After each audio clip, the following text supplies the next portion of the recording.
Hello and welcome to the final installment of the forging of... This intro is stupid. The Pumpkinfolk Witches of Innistrad. If you are joining us for the first time, glad to have you here. Awesome. Jump to the end. It's totally okay and worth it. Like, legitimately. I don't even remember what I forged last time. It doesn't matter. We are forging the last quarter of the cards.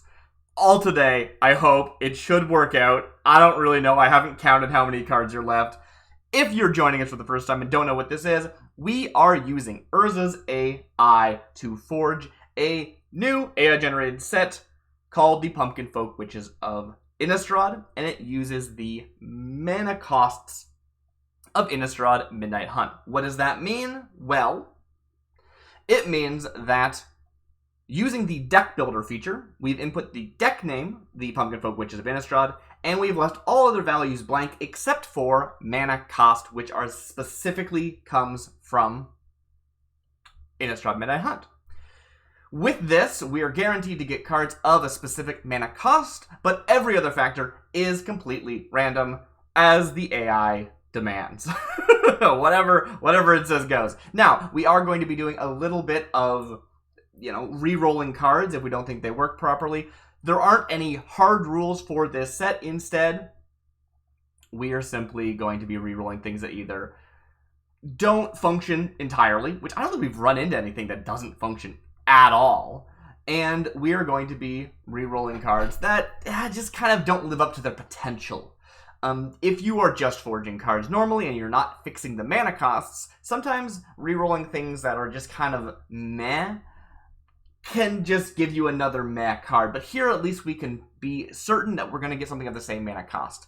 Last time we saw that I re-rolled an X card way too many times, but that's because it was guaranteed to be an X card, and I wanted to make a cool X card. If you saw an X card and went, it doesn't use the X at all, and you re-rolled it and you weren't fixing the mana costs, well, probably the next card just isn't an X card. And an X card that doesn't use its X value and a card that isn't an X card, those things are basically the same at that point, so no reason to be picky about it. But here, we can be sure that we're going to get that element of the card functioning. And as such, we can be a little bit more playful with it. That said, I don't want to be too wishy-washy because we need to get the set done today, as it is Halloween. If you're seeing this on YouTube, it is November already, but tonight, believe me that it is Halloween night as I record this, and I'm very excited. So, with all that out of the way, let's get started with our first card. Zaranja Goblin, that is an interesting name, is a 3-mana, 3/2 goblin. It's black, it's off to a good start there, Darcy. It's red, it's white, and it has flavor text. If the third wheel missed, the third chariot went on the attack. This is a weird choice. This feels like it doesn't have to do with the theme of the set, although the art is pretty on point, although I don't think we've seen any goblins that look like this so far. But otherwise, it's red and white and just like a not even good vanilla creature. Nuh-uh. Rolling this one again. No questions asked there. Ticks all the boxes. Savage Stalker is a 3-mana 2/2 human monk. It's red and white. At the beginning of each end step, not just yours, if Savage Stalker attacked or blocked this turn, it deals 1 damage to target creature. That is such a cool effect. I don't know if it's good. Like, it's a cool effect, though. Obviously, if you block with it and die, the trigger won't go off, right? It's not like when it attacks or blocks, at the next end step, deal 1 damage, right? It needs to be around during the beginning of the end step. And if you attack with it and your opponent has a creature to kill, it's a good chance you're just going to get blocked and it's going to die. And so it won't get to actually be able to ping anything that way either. So maybe giving it some form of unblockable is the best use here, or maybe, have some combat tricks to let you increase its stuff. But it seems like a lot of work for a kind of a mediocre effect, but that's okay. Every set's got to have some of those too. They run for the sound of the battle horns. If you're good enough to follow them, the horns won't be far behind. Vec, Grateful Ascetic. I should also say, I'm not the best Magic player in the world or anything, so if I go, that card looks like it's mediocre, that doesn't mean it is mediocre, so that's another reason why I don't want to just re-roll things willy-nilly. Maybe a card's really good and cool, and I don't know any better. That's possible. Court Mentor is a 3-mana, colorless, 2/3 human wizard. It has protection from red. Weird to call out red like that, but okay. Whenever a non-token red source you control is dealt damage, you gain 1 life. Huh. That's so interesting. Like, the way you would actually word this effect is whenever a non-token red permanent you control is dealt damage. But, I mean, it is a source. That's not inaccurate, is it? Am I wrong? Like, a creature can be a source of damage. You wouldn't word it this way, but it's not wrong. Weird card, but yeah, sure. The local knights consider the inquisitors to be saints. The local witches believe them to be evil. That sounds real. I feel like we haven't gotten a lot of this, like, witches and how they live and society angles, but, like, okay, there are witches. There are inquisitors. They're not too happy with each other. Understandably. I'm into it. Let's give it a shot. What is next? Ashcat Firebreather? What? Ashcat Firebreather is a 3-mana red-green 2/1 elemental cat. Oh, I hope this card is good. When Ashcat Firebreather enters the battlefield, target creature can't block this turn. Okay, sure. Whenever a creature you control dies, Ashcat Firebreather deals 1 damage to any target. Sweet. I love this card. I mean, I don't know if it is properly costed, but whoo, I'm into it. She raises to defend the forest. To those who prey upon it, she rises in flames. Cool. I'm into it. Fun. Let's keep going. Righteous Resolve is a 3-mana, blue-red instant. Choose 1. Counter target spell. Okay. Prevent the next 1 damage that would be dealt to any target this turn. Interesting. So it's like an overcost. Well, actually, I don't know what counterspell goes for. Is 3 mana like going right for counterspell? So it's like it costs 2 colors, which might be a drawback, and then it has the extremely fringe upside that you could use it to prevent damage instead. If something was like gonna die from that 1 point of damage, and you care about that more than countering a spell, I don't know. But, you know, I'm kind of into cards that are like, this has 2 modes, and one you want to never use, but you're going to be really happy it's there if you do use it. Like, I think that's kind of a fun design space.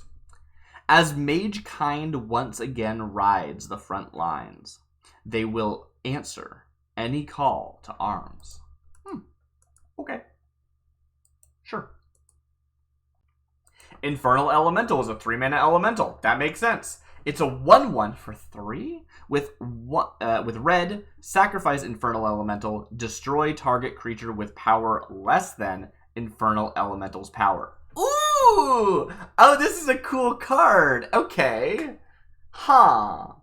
I think it's bad, but I'm very into this. Like, yeah, I'm just a 1/1 with this ability that lets me just insta kill something.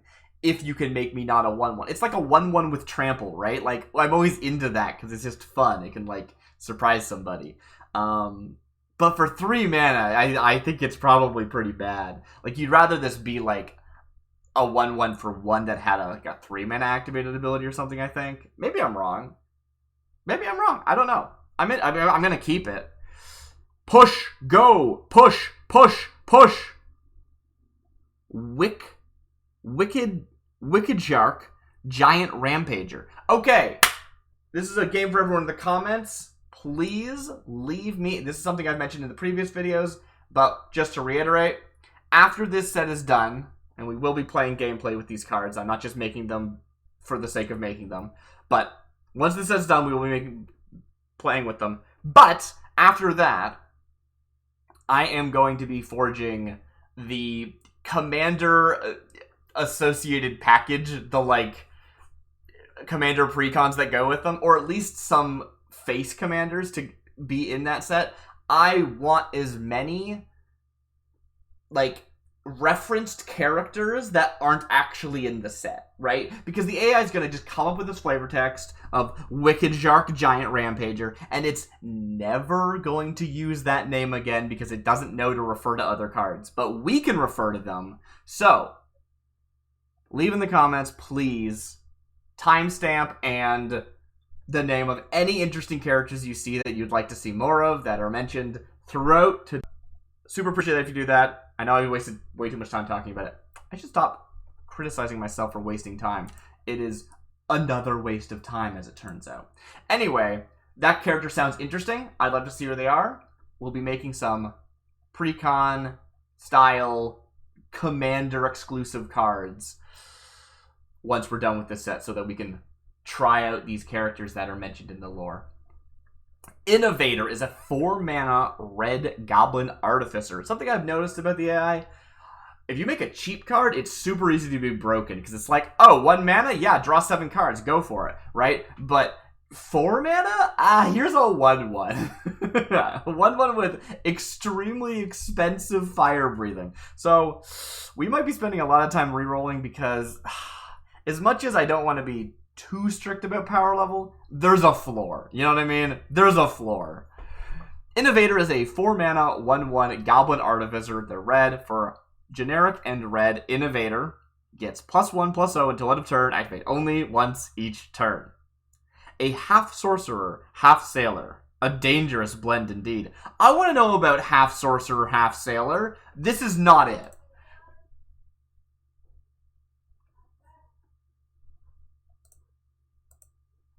Sunscape Gorgers is a 4-mana 2/3 Ogre Shaman. When Sunscape Gorgers enters the battlefield, if you cast it from your hand, put a -1/-1 counter on target creature you control.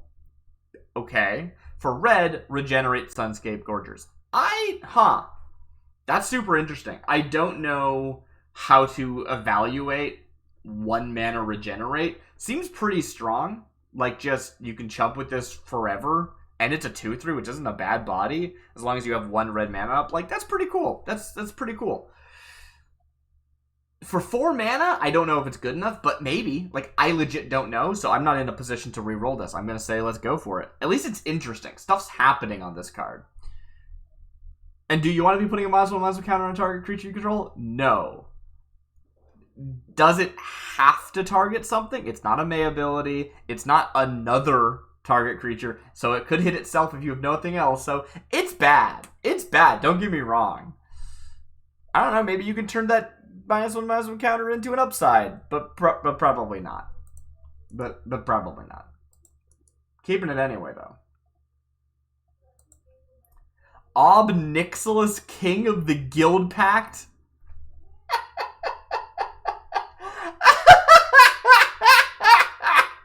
Yeah? Obnixilis, King of the Guild Pact is a 4-mana, that's 2 generic, 1 red, 1 green, 4/4 giant warrior with haste.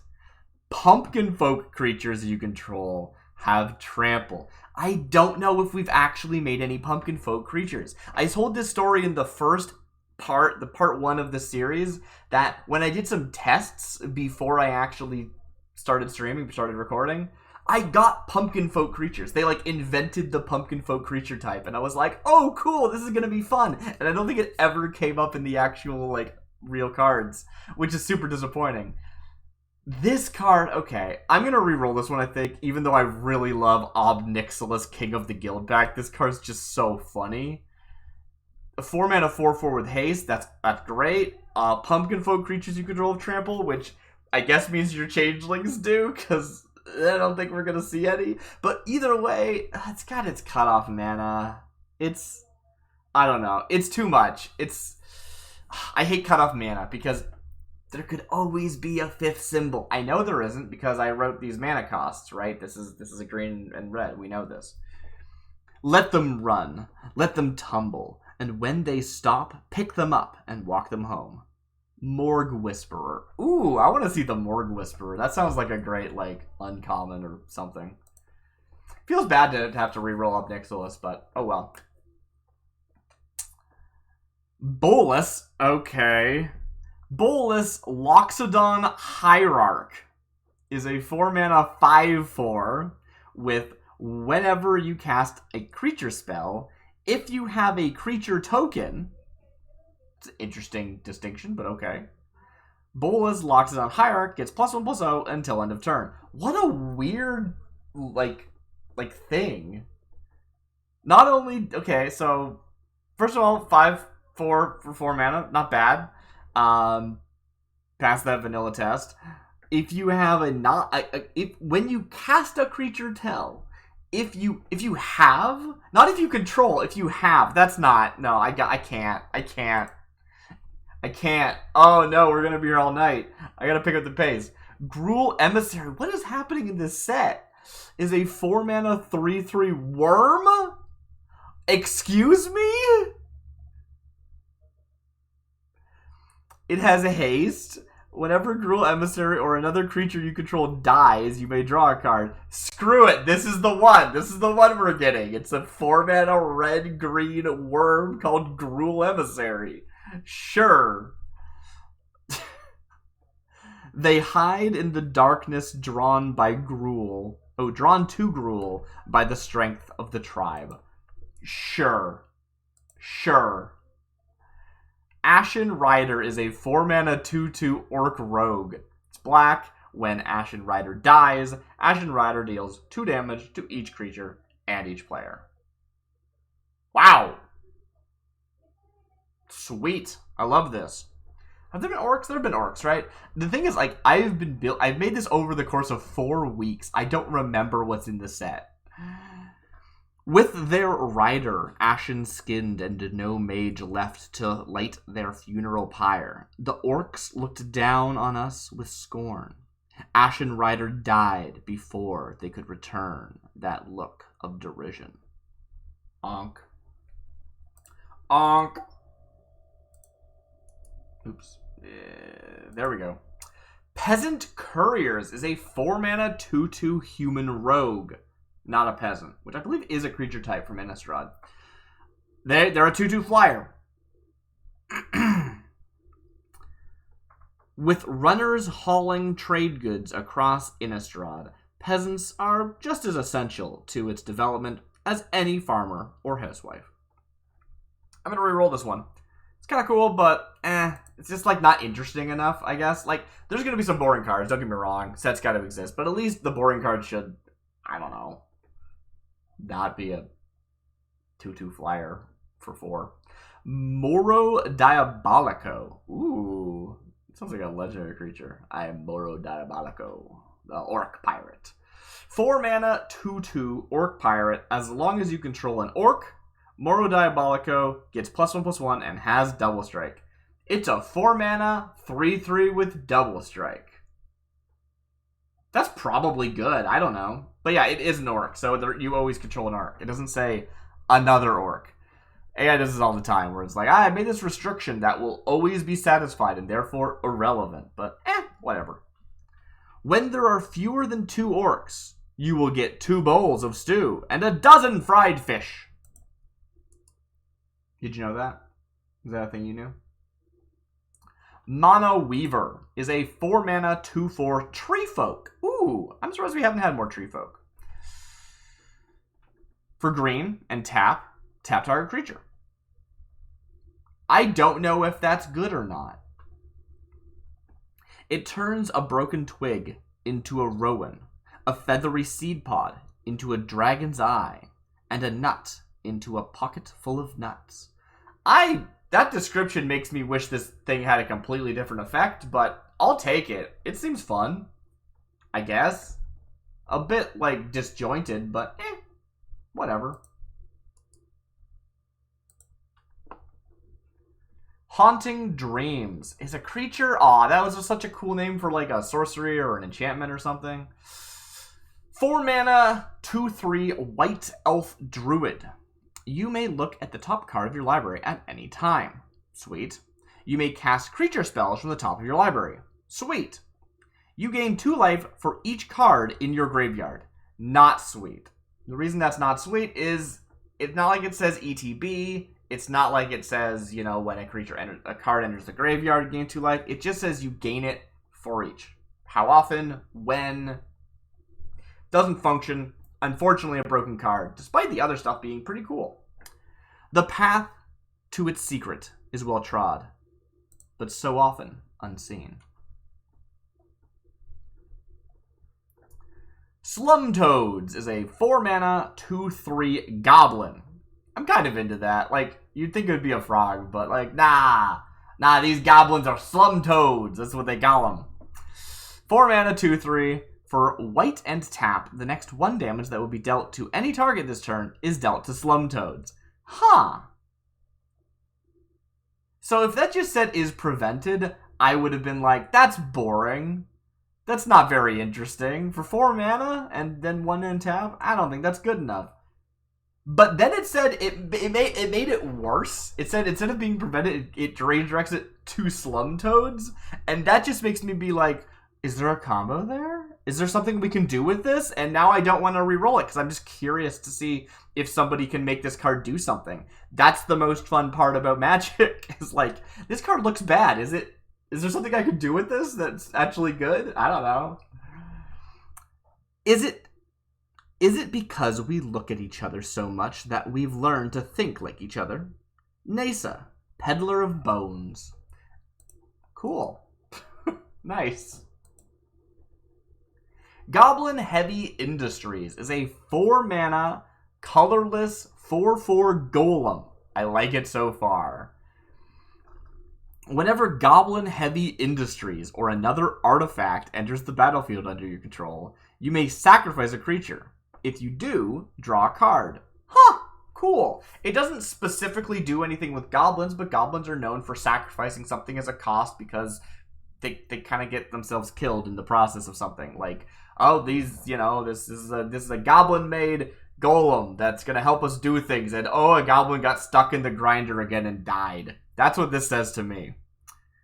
You'll see, they're just pieces of trash. They'll all see.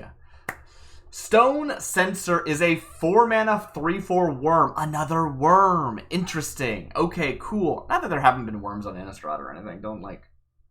There have, right? Am I wrong? Maybe there haven't been. I don't know real Magic. When Stone Censer dies, create 2 1/1 green sapperling creature tokens.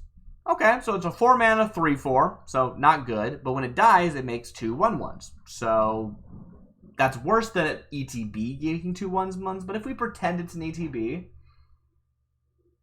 that's 5, 6 worth of stats for 4.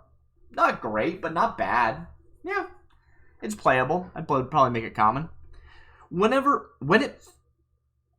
its chains break, its body ignites, releasing a searing torrent of fire and brimstone. Cool. It doesn't seem like that's true, but Shelf Watcher is a 4-mana 2/3 beast. What? When Shelf Watcher enters the battlefield, if you control a plains, you may search your library for a plains card. Reveal it, put it into your hand, then shuffle. Huh. That sucks. I mean, it's not terrible. Like, I've played cards that cost white mana that let me find a plains because I just want to be consistent with my land drops. But if you're playing like a green deck that also runs like a green-white deck, and you have 2 green pips, maybe you didn't draw your plains. I guess you're on 4 mana. Probably you did. But like, you could get to 4 mana without any plains and be like, oh, this is going to get me a plains. This is great. I'm going to finally be able to cast my white spells. And then you just can't actually tutor your plains up because you don't already control a plains. When Shelf Watcher took flight, the inn was 1 step closer to utter destruction. Nah, this one gets rerolled. I feel it in my bones. This is what I've decided. This is what I've learned about this series. It's just like, wow, Bone Rattler. Huh. Is that a real card? That sounds so real. 4 mana, 5/5 giant. I love the giants of this set. They're so cool. They're so boring, and I love them. They're just like, I'm a 5/5 vanilla 3/3, and I'm like, yeah, you go, giant. I'm into it. 4 mana, 5/5 with reach. Nice. Whenever a creature you control deals combat damage to a player, you may draw a card. Very nice. Ooh. Ooh, wow. This is, wow, that's good. If a rabid giant gives its rattle to a lambent beast, you may fear that a pack of bloodthirsty hyenas will follow. So yeah, I don't know what it is about this set specifically that has giants, because I'm pretty sure giants aren't in proper Innistrad. We gotta remember that, like, you gotta really treat your AI sets as being their own, like, continuity outside of anything that goes on in the rest of Magic, because it's not gonna make sense. Unless you want to be like, well, giants arrived to Innistrad. That's what this is saying. Which you could weave your own lore as you please. I don't know. I'm into these pumpkin-themed giants. They're great. Cloud of Shadows. Where are all my non-creatures? Give me some non-creatures. Cloud of Shadows is a 4 mana 1/3 human wizard. They're blue, they have flying, and tap. Creatures you control gain flying until end of turn. Okay, that's really good. At first I was like, it's a 4 mana 1/3 flyer, really? But being able to just give your whole board flying is so scary. I don't know if 4 mana is the correct price for that effect, but it's so scary.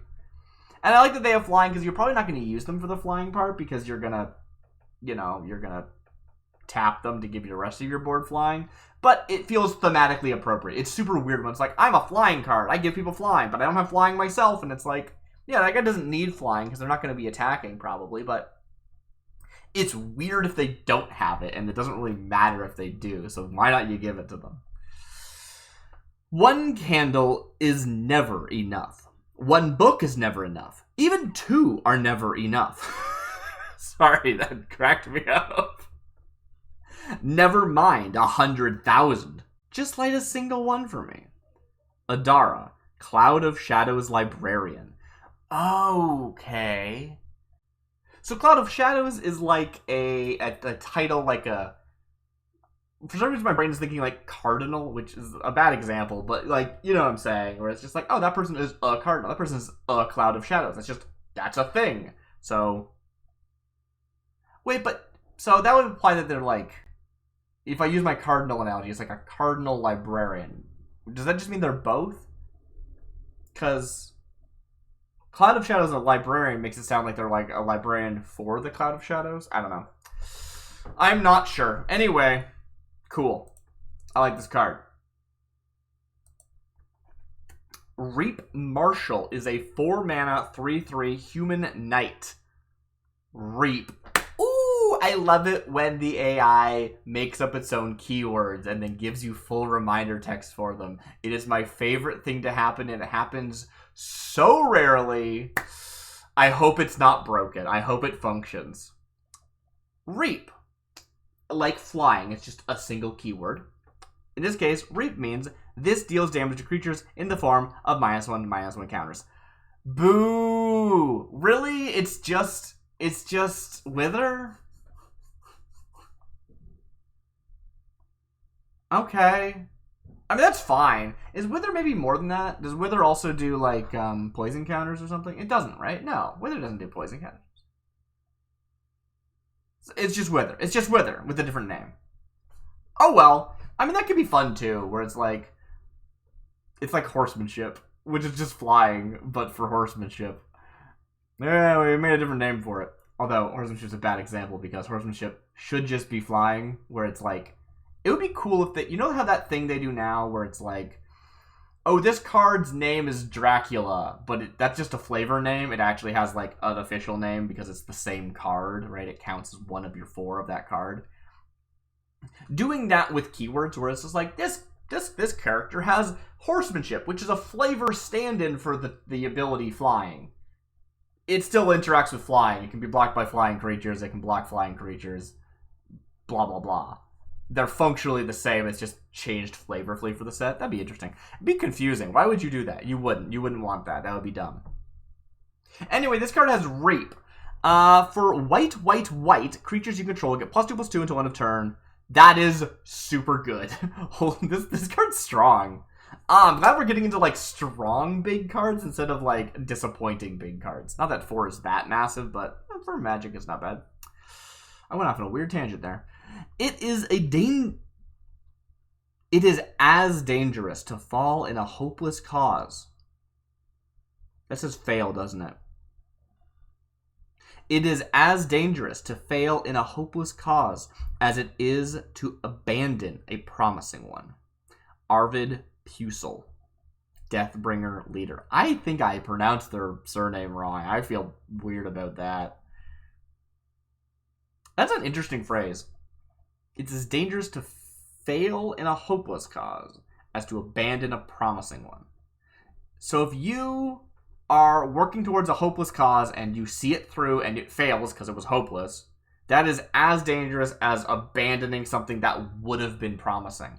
I guess I see what they're saying, right? They're saying, like, the AI that doesn't actually know what it's talking about. Yeah, they.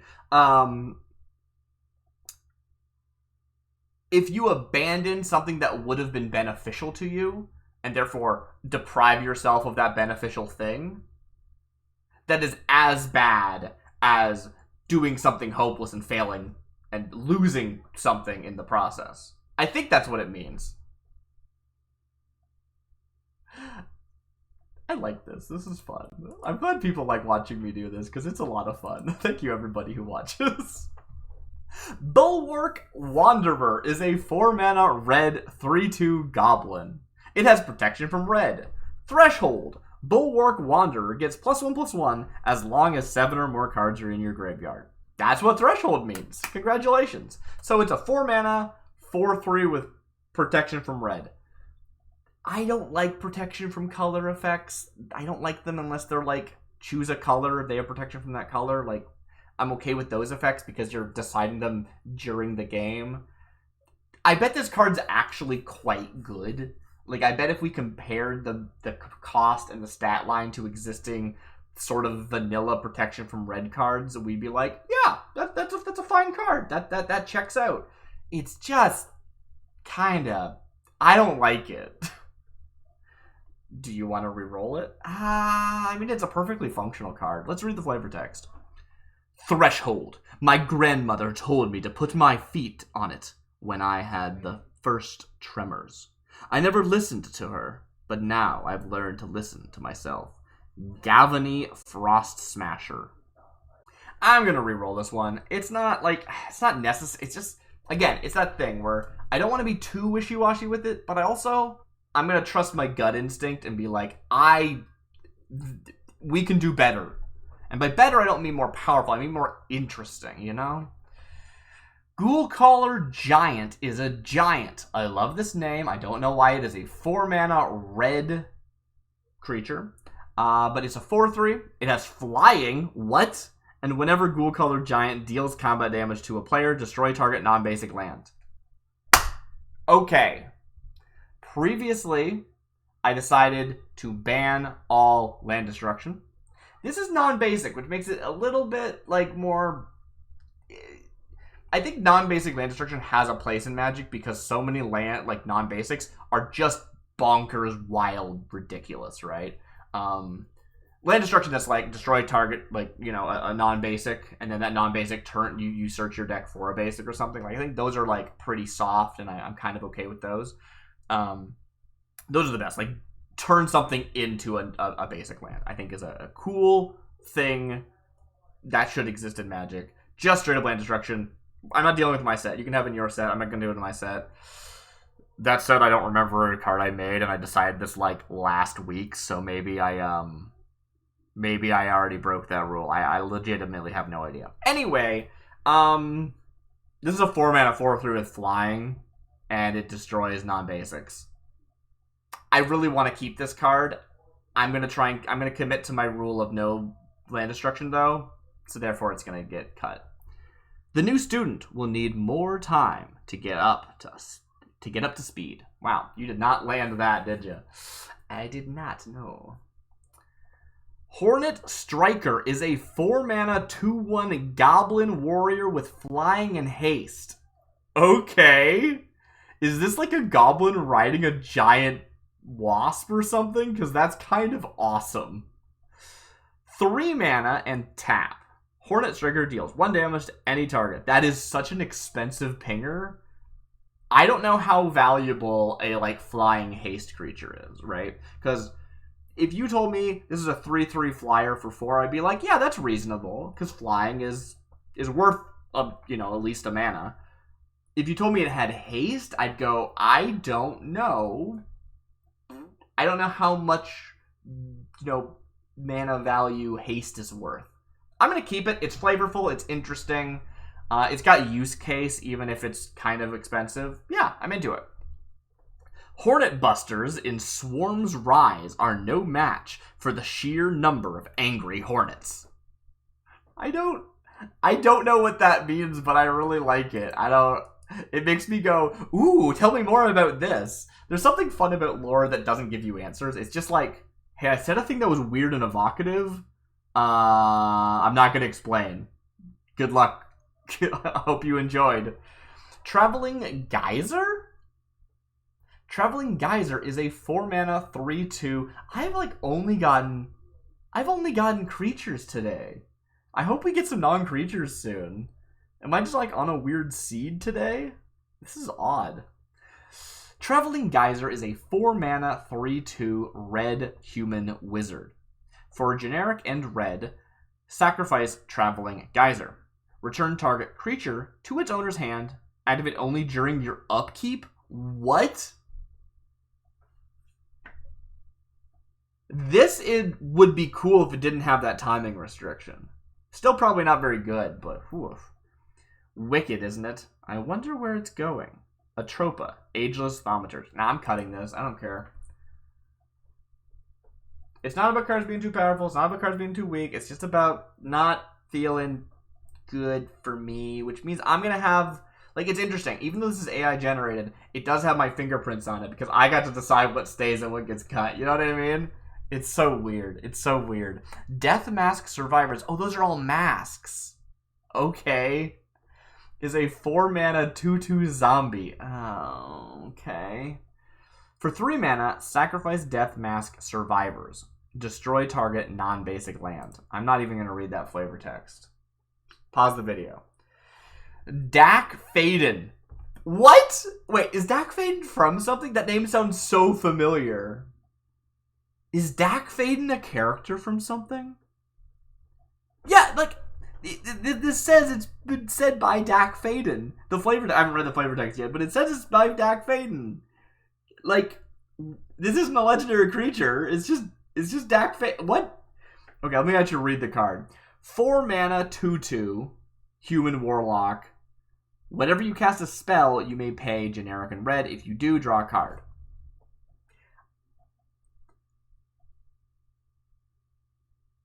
I don't need to re-roll this one. I can only watch you bleed for so long. But I'm going to. I can't tell you why. I don't know why. Gluttonous Sliver? What? What is going on? Okay, it's AI set, Darcy. You gotta lower your bar. You gotta lower your bar, Darcy. It's okay. Gluttonous Sliver is a 4-mana 3/2 vampire soldier. It has haste. When Gluttonous Sliver enters the battlefield, target opponent sacrifices a creature. This is a busted and cool and good card called Gluttonous Sliver. Maybe the implication is that there's a rank of vampire soldier called a sliver, right? Like a captain, right? If this is a gluttonous captain, you'd be like, oh yeah, it's a vampire captain. I get that. That's not something we've ever heard before, but I'm willing to accept it, I guess. The Whole Bloodsucker called a sliver. What? Oh, wait, are they going to actually answer the question? The Whole Bloodsucker called a sliver is less of a whole and more of a 2 halves. What does that mean? I love this card. This card's great. Let's go. What? Regent ants. Okay, I hate this.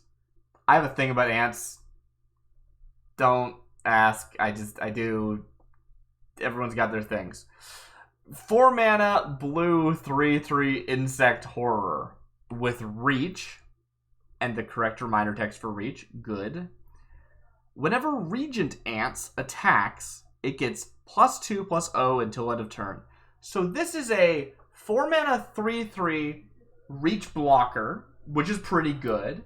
But if it attacks, it is a 5/3, which is pretty, that's okay. I like this card. This card's good design. Ants rarely meet an ant they can't decimate. So just if 2 ants meet and they want to fight, they both die almost every time. Is that what you're telling me? That's pretty funny. Minotaur Steed is a 4 mana blue 2/3 insect. Okay, wait a minute. It does say Minotaur Steed. Does this mean that Minotaurs ride on, like, giant beetles? Is that... I can accept that. Let's move on. Flying. Okay, so it's some kind of flying insect. Yeah, sure. That checks out. Whenever Minotaur Steed deals combat damage to a player, you may draw a card. Beautiful. Beautiful card right here. It thrives on the roar of battle. Its 2 huge horns carry a warning. I'm going to have to go through this entire set when I'm done and, like, figure out, like, who the major players are and what the story is. Honestly, if somebody else wants to do that, I would love to see that, but I'm gonna try. I think I'm gonna try and do that, because that sounds wild. I don't know how to turn that into a video, but it's something I want to do for me. Golem of the Battlefield is a 4 mana 2/4 giant soldier. I kind of like the idea of, like, oh, I'm not a golem. It's just that they call me Golem of the Battlefield. You know what I mean? Battlefield should be capitalized, though. It's kind of weird that it's not. A 4 mana 2/4 with generic and green regenerate target artifact. Now, I do know that just, like, generic... Just like, regenerate self has limited use. Regenerate something other than yourself is quite powerful. And being able to have it target any artifact, not just any creature, which will limit it, but also let you do some really interesting stuff. If you wanted to, like, nuke somebody's, artifact, you can be like, I regenerate it. That said, that's so specific. I don't know. For 4 mana overhead and then also have to go into a different color? Ugh. Thickly built for fighting the wrong battles. Amaria, a Rustavari recruit. I'm going to keep it. I don't know if it's very good, but that's okay. That's okay. Phantom Ghoul is a 4 mana 4/4 demon. It's black with Phantom Ghoul can't block. Okay, cool. At the beginning of each upkeep, put a 1/1 counter on Phantom Ghoul. And it becomes the creature type of your choice until end of turn. What? I love this. That's so cool. Oh, I love this. It's a shape-shifting demon. Often you only care about a creature type, like, on your turn during something happening. So, yeah, on your upkeep, you can be like, oh, for this turn, I count as a human. I blend in with the human troops. I get a buff from the human marshal. Sweet. Next turn, you know what, actually? All my humans died, but I do know that in my hand I've got a card that cares about, like, orcs. I'm gonna be an orc this turn. I like this card a lot. This card's fun. A hideous symphony of moans and groans punctuated by shrieks and screeches. I do wish they had flying because I think that'd be fun, but they don't need it. They're perfectly powerful enough on their own, I think. Umbral Migration is a 4 mana blue instant. We did it. We got a non-creature. Umbral. I guess we did get a. We got a non-creature earlier too, didn't we? With what was a white and it was a counter spell. I forgot about that one till just now. Anyway, Umbral Migration deals 3 damage to any target for 4 mana. Okay, create a 2/2 blue horror creature token. Okay, I mean, yeah, sure. Yeah, okay, that checks out, right? If your 2/2 is like, if this was a 4 mana 2/2 ETB deal 3 damage to target creature, I'd probably be like, yeah, that's pretty good. That's a pretty cool thing. I like that. Maybe a little overcosted, but still, that checks out. So the fact that this is instant instead, that just means it's that creature that I imagined with Flash. Yeah, this card's great. The word leave seems to invoke no more than the notion of a giant slug. Oh, no more than the motion of a giant slug. You say leave and they just go, I'm moving. Cavern Bear. What? Cavern Bear is a 4 mana black and green 5/4 beast. Not a bear. It's vanilla. Which leaves more room for flavor text. The denizens of Caverna build themselves into perfect walled cages. Their exact purpose is a mystery, though it is likely that they are useful for sleeping and for containing and studying others. I'm sorry, the denizens of Caverna? So the Cavern Bear is not just from any cavern. It is from some place called Caverna? This card's not very good, but you know what? I think it's cool, and that's good enough for me right now. I like it. So there. Rally the Undercity is a 4 mana blue instant. Counter target creature spell. If that spell is countered this way, put a loyalty counter on each permanent you control.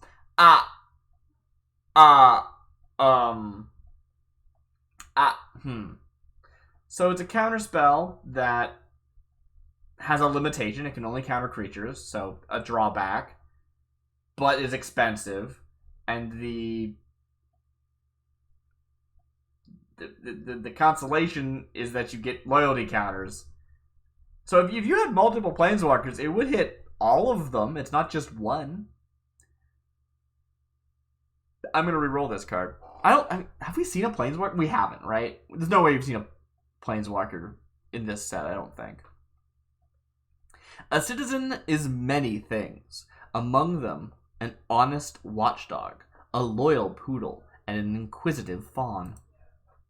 There you have it. Maddening Sound is a 4 mana blue instant. Draw a card. Maddening Sound deals 1 damage to any target. If you control a blue permanent, draw a card. 4 mana, draw 2, and ping for 1. Is that good? Huh.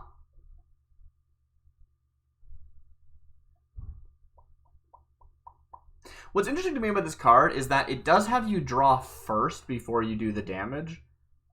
Well, you have to target while it's on the stack. Good point, good point. You would have to target while it's on the stack. So I would have to say, I'm going to target that thing. Even though you draw first, you can't let that inform your targeting. That's a shame. How dare you trample me? I will have your soul to make muffins. Nissa Ravane.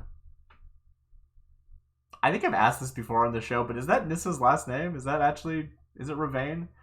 I only know some of them. I suddenly blanked on every planeswalker's full name. Anyway, this is fine and not interesting. Next. It is interesting. It's a draw 2 spell for 4 that pings something. That's actually pretty cool. Okay, that was pretty cool. You're right. But have you considered Hysterical Chimera, a 4 mana 3/3 blue bird wizard with flying? When Hysterical Chimera enters the battlefield, target opponent reveals their hand. You may choose a non-land card from it, then exile that card. Holy crap! By my thrall, you have met your match.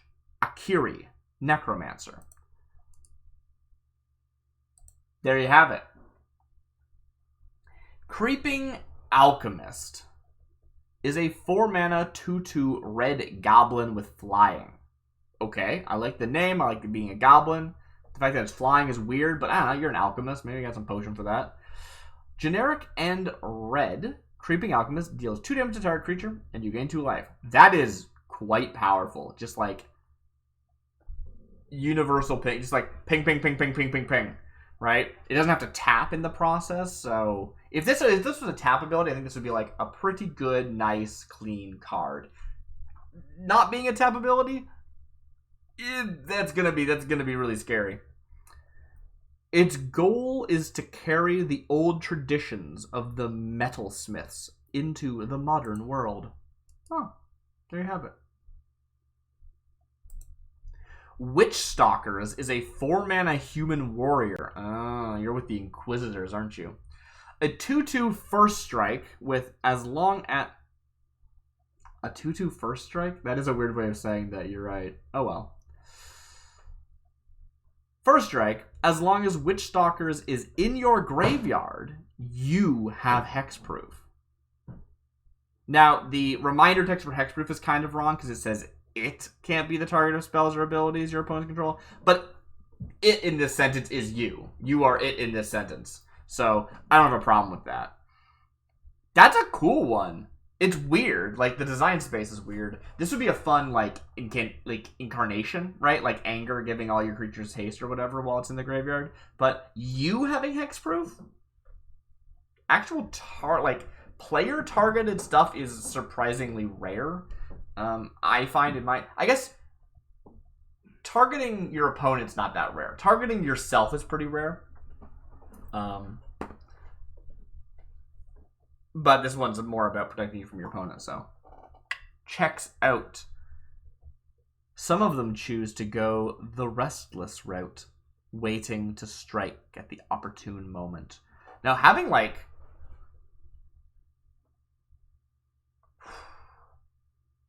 Okay, here's a question.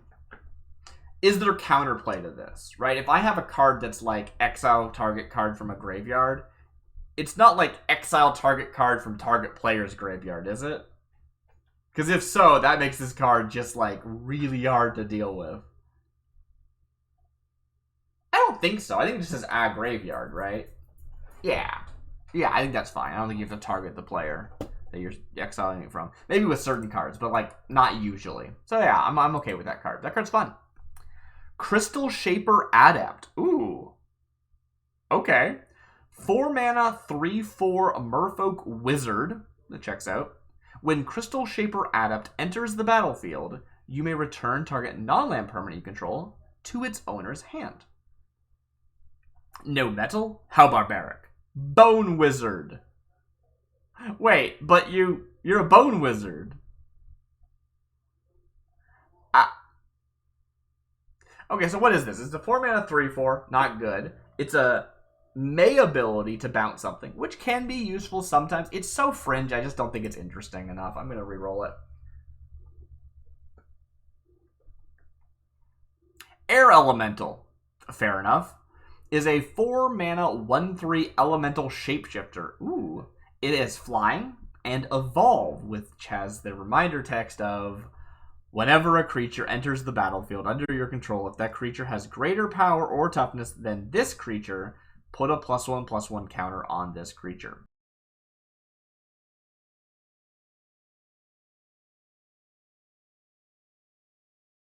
I believe that's the correct reminder text for evolve, so great, that checks out. Air and shape are fluid, but a dancer knows the steps. That is interesting. So, is this card good? I think maybe. It's more expensive than I would expect for this effect, but yeah, it grows, so it doesn't start big. You have to grow it. That said, you're going to put a lot of effort into this thing before... You're going to have to put a lot of effort into this thing before it gets to being, like, that big. I mean, actually, that's a good question. It's a 1/3. So if this was, say, a 3/6, right? Wait, no, a 3/5. If this was a 3/5 for 4.5 flying, would I go, oh, yeah, that's great? And I would. I'd be like, a 3/5 is great. So 2 creatures entering the battlefield, and it is pretty on par with what I'd expect. Maybe even a little bit better. Obviously, those creatures have to be, like, 2 power, and then the next one has to be 3 power. So, kind of specific. So, still, hoops to jump through, but doable. And then from then on, if you play anything big, it's just going to keep growing. I'm into it. I like this card. I think that's a fun, like, space for a flyer to be in, where flyers are so oppressive. The idea of being like, okay, I have one, I don't know, 3/3 flyer, I just win the game. That happens a lot in Limited, at least. Having this 1/3 that's just kind of pokey for a little bit, but then can grow, I'm into that. Sky Shroud Hover Moths is a 4-mana fairy. Oh, cool. It's a 2/2 with flying. Tap, target creature gains flying until end of turn. Cool. Not nearly as interesting as that other card we saw that was like a 1/3 with flying that could give other things flying. But, yeah, it's not terrible. It's like, is it playable in Limited? I think it is. And the fact that you could be like, that 5/5 has flying now, or that 10/10 has flying now. That's pretty scary stuff. So it's not as strong as the other one, but that's okay, right?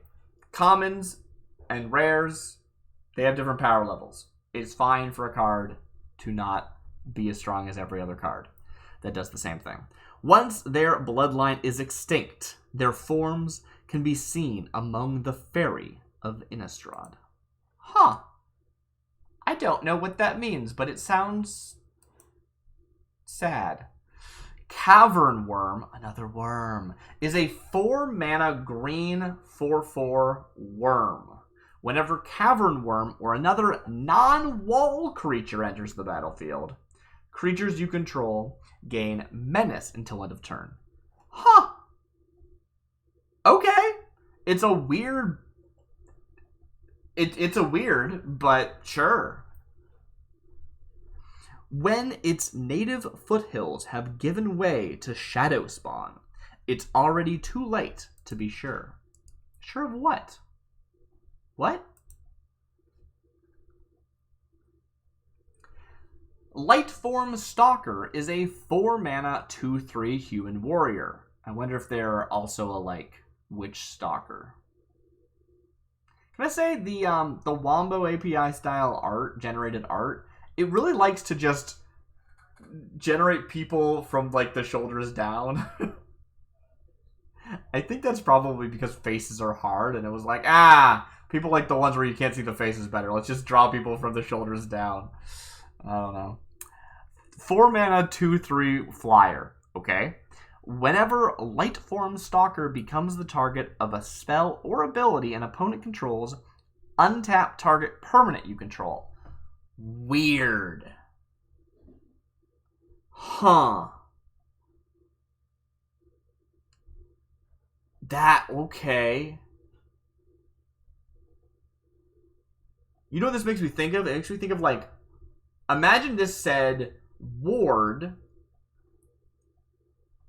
like, the owner of this, like, this creature's controller untaps a permanent they control.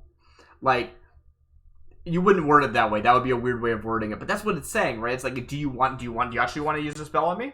I'll untap something. You don't use it as a means of saying, like, ooh, I hope my opponent targets it a bunch so I get a bunch of value. It's a deterrent from your opponent doing it, right? It's like ward. That's interesting. The shape-shifted... What?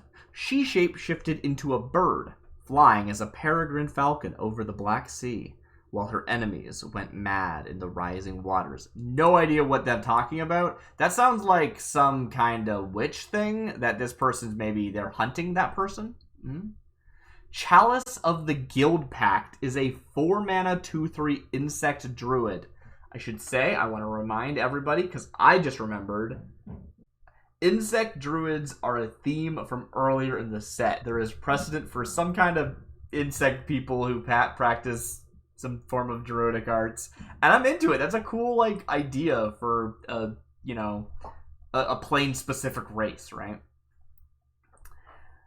4 mana, 2/3. Whenever a creature enters the battlefield under your control, put a 1/1 counter on Chalice of the Guild Pact. It's weird that it was referencing the Guild Pact, but I'm going to let it slide. For green, remove a +1/+1 counter from Chalice of the Guild Pact to draw a card. Huh. I like this card a lot. I'm very into the insect druids of the set. They're probably my favorite part of the set. As much as I like the giants too. The giants are fun as well. Honestly, the set has surprisingly like fun, coherent flavors. There's giants, there's insect druids, there's goblins, there's some humans being jerks to other humans like humans do. Yeah. Potion and Blight. Let the lilies dance on the crumbling mounds. Kiaransali.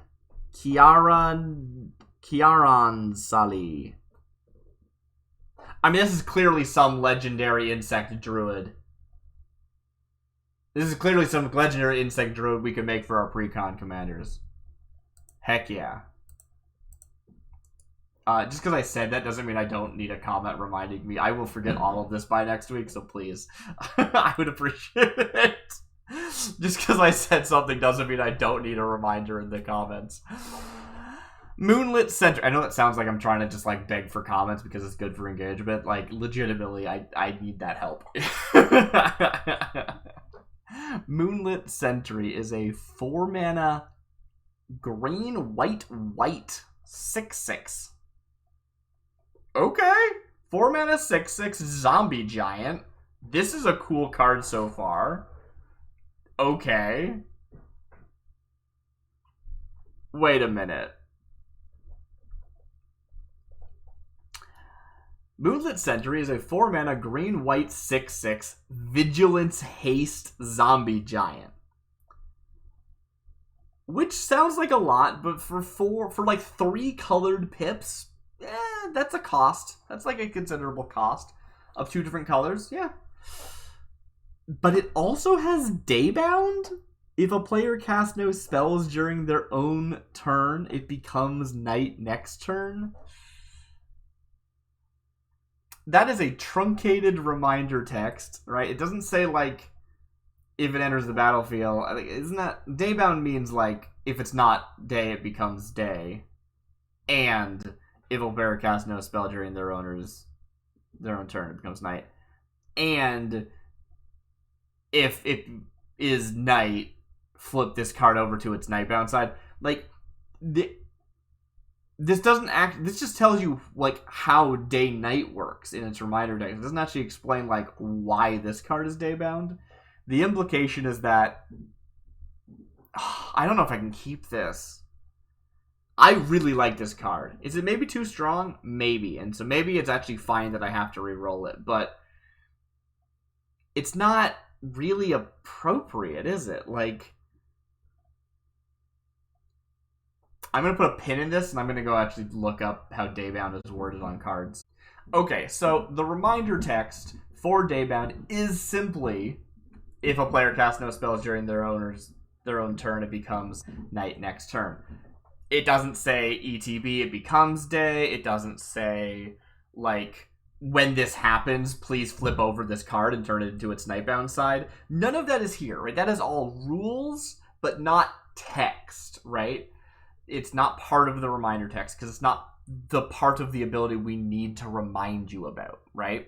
All of that is just true because of the word daybound, and therefore the AI didn't do anything wrong. The only thing it did wrong, and it can't be faulted for this, is that it has no nightbound side.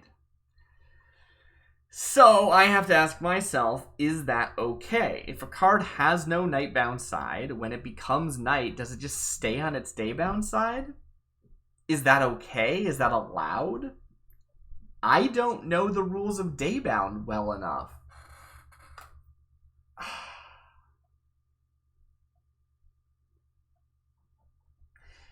Obviously, we don't have an ability to flip it.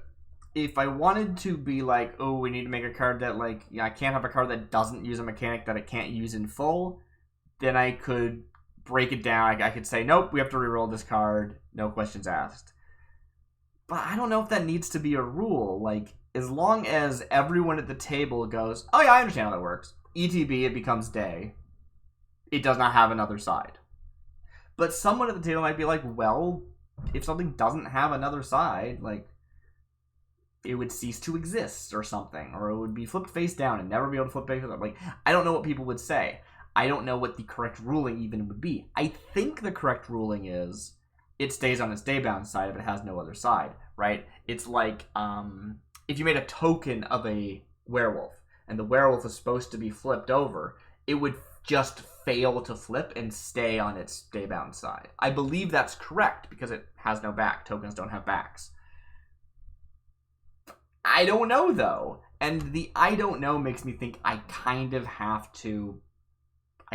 just have to re-roll it. Which is probably fine. It's got Vigilance Haste 6/6 for 4. It's okay.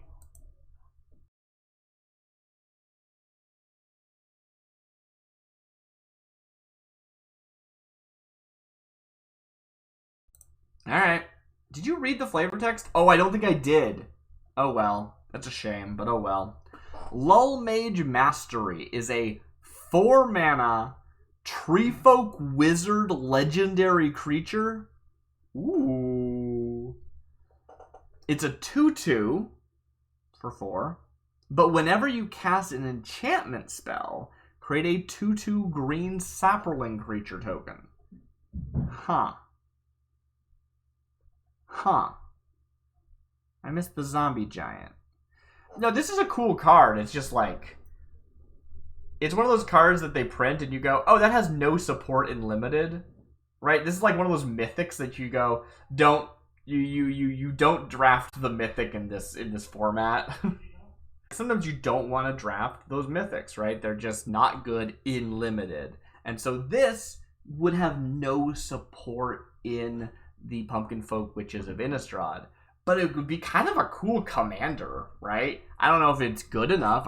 There's probably better enchanter commanders, but like, alright, sure. The name is a little disappointing though. Lull Mage Mastery, legendary creature? Doesn't seem like that to me. But this is that thing I was saying at the beginning of the episode.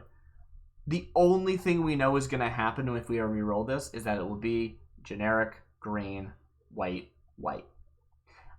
If I could guarantee it's going to also be legendary, then I might try for a more interesting legendary, but I won't get that. And therefore, no, let's actually take advantage of this being legendary and lock it in. The fruits of an elvish bower bloom to the time of his spells. Sure. Why not? Master of Cruelties. That's a real card, right? That's gotta be. That's gotta be a real card, right? Master of Cruelties is a 4-mana, white, 2/4 vampire cleric with flying. When Master of Cruelties enters the battlefield, draw a card.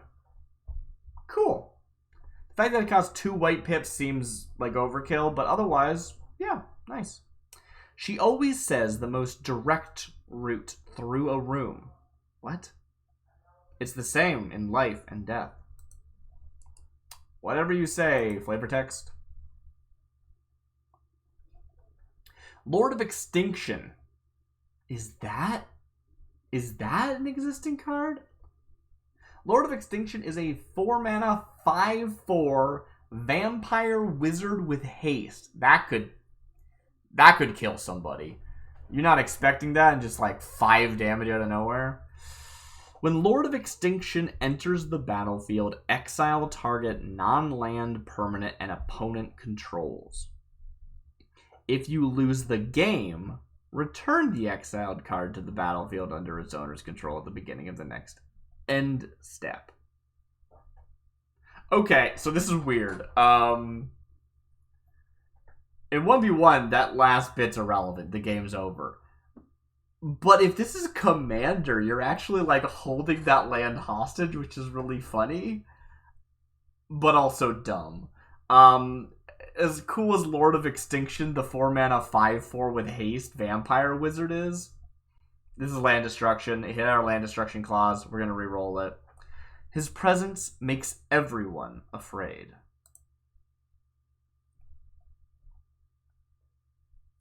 Shatterhand Battle Rage is a 4-mana XX Goblin Warrior. Star, whatever. Shatterhand Battle Rage's power and toughness are each equal to the number of creatures you control. Okay. When Shatterhand Battle Rage dies, create a 3/3 red goblin creature token. This card's great. Shatterhand Warriors can't die from falling. Ah, if only that were true.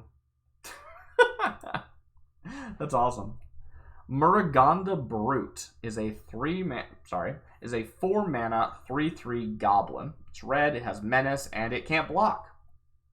Hey, wasn't planning on blocking with my 3/3 menace. Honestly, I don't actually know. This is probably dramatically below average. Like, if this was a 4-mana 3/3 with flying, I'd be like, that's fine. And then it also has the drawback of it can't block. I'd be like, eh. But here it's not even flying, it's menace. Which, I mean, sometimes menace is better than flying. Like, if your opponent has a single flyer, then the menace can get through. But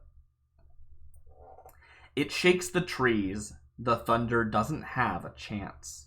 I don't know what that means. I'm actually totally fine with that card. It's just not very interesting. But, you know, it doesn't make me want to re-roll it. Swift Mischief is a 4-mana white-blue 2/2 human wizard. Whenever Swift Mischief or another non-token wizard enters the battlefield under your control, target creature gets +1/+1 until end of turn. Interesting. Huh. Okay.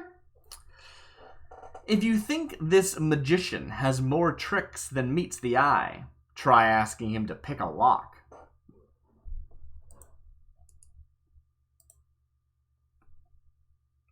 Zenith Scourge is a 4-mana 3/3 Djinn wizard. Cool.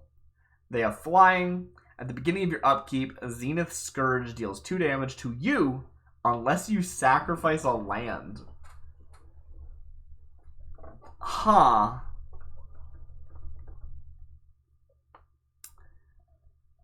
I've said before, if cards are just hopelessly awful, I'm actually kind of into them as long as the thing that is bad about them is, like, not a choice, right? Like, if something is like a 5-mana 1/1 that's vanilla, I'm like, that's just bad, reroll that, right? But if something's like a 5-mana 1/1 that says every turn, you know, take 5 damage, suddenly that's interesting because you could, like, treachery that to somebody or whatever, right? Like, it's still very bad and extremely specific, but I find that fun. I should say, when I say treachery, this is like magic slang of using, you know, sorry, this is not magic slang. Maybe it is.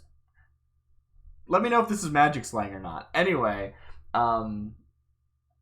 it's, you know how in Magic people will refer to a card like, I don't know, like a threaten effect. That must be a card.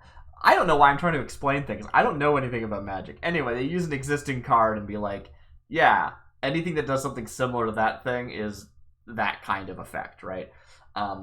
Treachery is a card in Hearthstone, which I don't play anymore, but I used to. And yeah, it lets you target creature that you control and give it to your opponent, and those are always like a creature with extremely bad, like, downsides or something, and you go, hee hee hee hee hee hee hee, I can turn that into an upside now. Isn't that great? So I feel like I was going somewhere with that. I wasn't. I just wanted to make sure you knew what I meant by treachery. Point is, this would be really fun to treachery to somebody, and they have to take 2 damage or sack a land. Hee hee hee. Now, is it land destruction? Well, no, unless you can treachery it to somebody.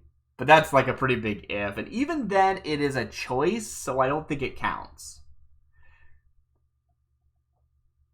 For you, I mean, it's still a 4-mana 3/3 flyer. I might play this in limited, because a 3/3 flyer wins games. And it's less damage than you're doing to your opponent if you attack with it every turn. Although at that point, I guess it's kind of like being a 1/3 flyer, and that is bad. So, I don't know. Oh well.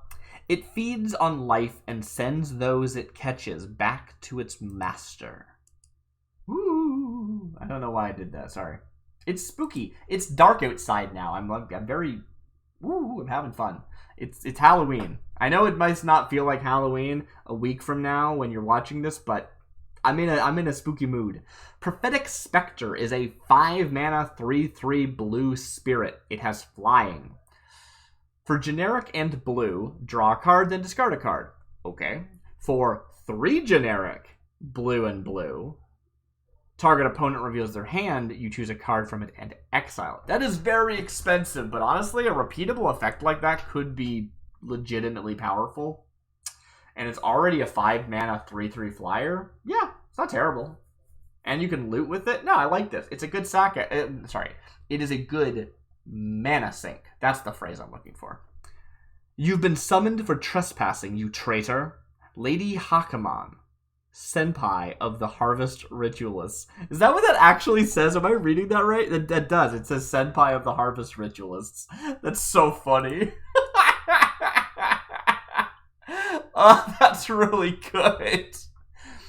Felidar Retreats. Okay, so wait, there's a card called Felidar Retreat, right? But this is not Felidar Retreat. This is Felidar Retreats. Which would be a really fun name for like an instant that was a play on Felidar Retreat, but A, I don't know what Felidar Retreat does, and B, this is a vampire cleric creature. Anyway, it is a 5-mana 4/3 black vampire cleric. At the beginning of your end step, you gain life equal to Felidar Retreat's power. That is good. The name throws me off. I don't know why this is Felidar Retreats, but 5-mana 4/3 on end step too, which means like you get it immediately. You get that 4 life. That's great. Do not think I forget. ... Your heart shall grieve. Oketra. We know Oketra, right? They're a god, maybe? I don't know magic lore. Plundering Phantoms. Now that's a good name for a plant zombie? Plundering Phantoms is a 5-mana green 3/4 plant zombie. When Plundering Phantoms dies, create a 2/2 black zombie creature token. This card's not great. I mean, you're getting 5-6 worth of stats for 5, but over 2 bodies, which is sometimes an upside, but the fact that one has to die first makes it probably pretty bad. You can't even do like flicker stuff with it. Like, I think it's probably a pretty bad card. It would be nice to bring this zombie to some dignity. Benya, firstborn of Benalia. I'm gonna keep it. It's not great, but like, you know, whatever. It's interesting enough. I think it's playable, which is the most important part. Ragnaros? Wait, this is Ragnaros the Fire Lord. Speaking of Hearthstone, what the heck? This is just Ragnaros the Fire Lord. What? Ragnaros the Fire Lord is a 5-mana 4/4 giant warrior with trample. Ragnaros the Fire Lord gives +4/+4 as long as you control another red or red-based creature.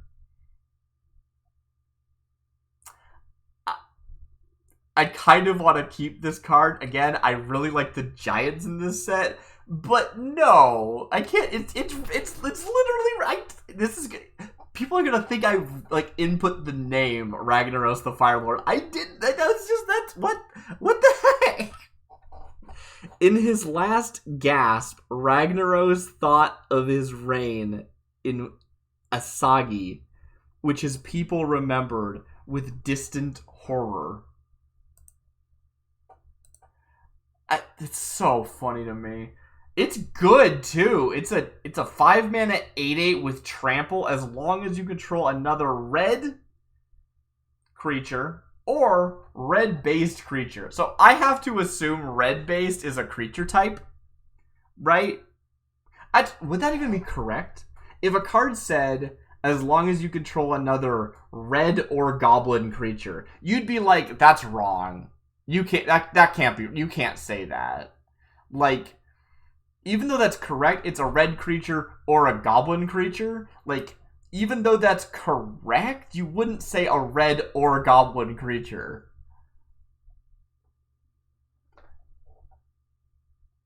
I'm re-rolling this. I spent too long. I knew I was going to re-roll it anyway. Oh, I'm going to be so disappointed by whatever happens next. Pricklehorn Charger is a 5-mana 3/3 red goblin warrior. Wow, look at that goblin. Okay. Whenever Pricklehorn Charger or another creature you control dies, you may put a 1/1 counter on Pricklehorn Charger.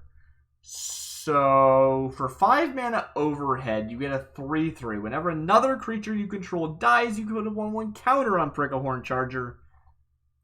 The part about it dying is irrelevant because it'll be dead. It doesn't get a counter when it dies and not die. Goblins will teach you the value of having multiple targets on you at once. I don't know what that means. I don't know why I said it that way. That was weird. I don't know what that means.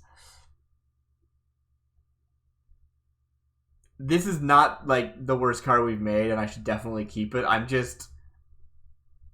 I'm mourning the loss of Ragnaros the Fire Lord. That's all. We'll keep it. Molten Vortex is a 5-mana 5/3 elemental. It has flying.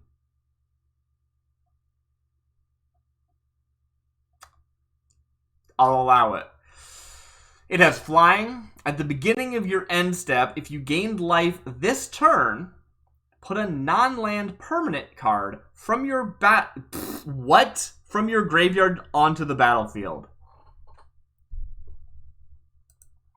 So, this is good. I kind of like the idea of a Molten Vortex being in, like, an elemental where it's like, it's almost like an enchantment, but it has a body and it can attack because it's an elemental. But it really is just like, this vortex that things are coming out of. It's just also dangerous. Kind of like how a wall is a creature, right? I kind of like that idea. Judging by the art, that's not what's happening. But, whatever. 5-mana 5/3 with flying. And if you gain life, which, that is a hoop you gotta jump through. Not everyone can gain life. This is not... It needs another card to activate it. It cheats something out of the graveyard every turn? Wow, it's really good. The Scion summoned to unleash the geysers. The succubi consumed to quench their thirst. The darkness granted to pierce the gloom.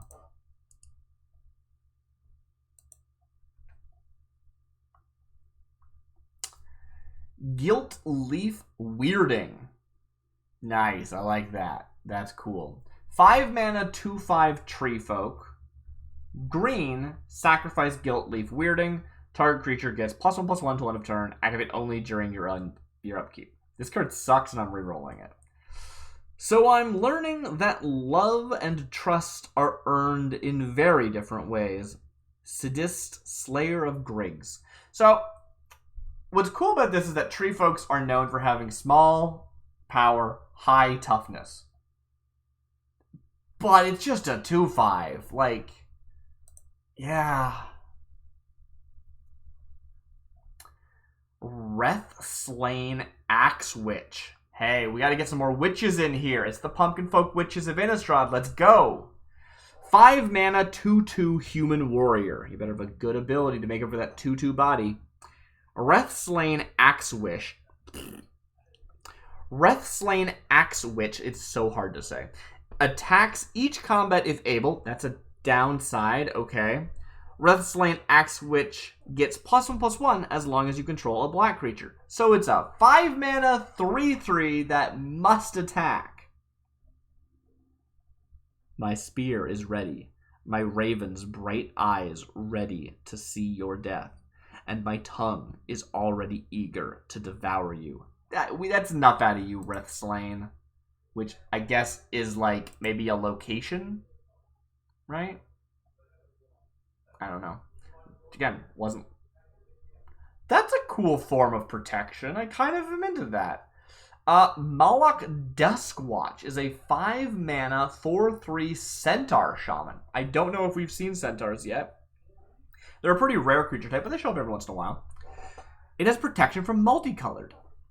So as much as I don't like protection from colored mechanics, unless you're playing against a monocolored deck, anyone might have multicolor, and the idea of being like, yeah, I want to be protected against those cards because those cards tend to be pretty strong. I'm kind of into that. It's probably a pretty weak protection ability just because, like, most things aren't multicolored and but it's cool. I think it's a kind of a fun form of protection. It's otherwise a 4/3. The question is protection from multicolor good enough to make it like a viable card despite its cost? I don't care. I'm gonna keep it. A typical Moloch doesn't wander alone, and she doesn't spend her days alone either. It's just a way of life. Alright, we're gonna keep this one.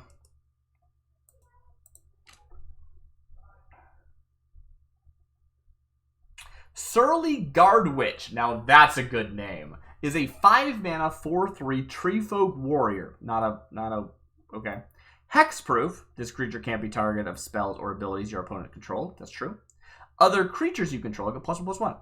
Cool. 5-mana 4/3 Hexproof Universal Lord. Heck yeah. The Face of Winter smiles as it approaches. Threnody, Queen of Winter. Alright. Sure. I have to pick up the pace. Woodland Witch is a 5-mana 3/2 elemental with flying. It's cut off, but it does say flying. When Woodland Witch enters the battlefield, put target creature card from a graveyard onto the battlefield under your control. That creature gains a haste until end of turn, sacrifice at the beginning of the next end stop. Oh, cool. Okay. ETB, get a thing one time, that one thing goes and dies. Then the next turn, you have a 3/2 flyer. Sweet, I'm into it. As this mound continues to expand, more are weeded out. Such is the circle of life. Aleth Ravi of Terranaz.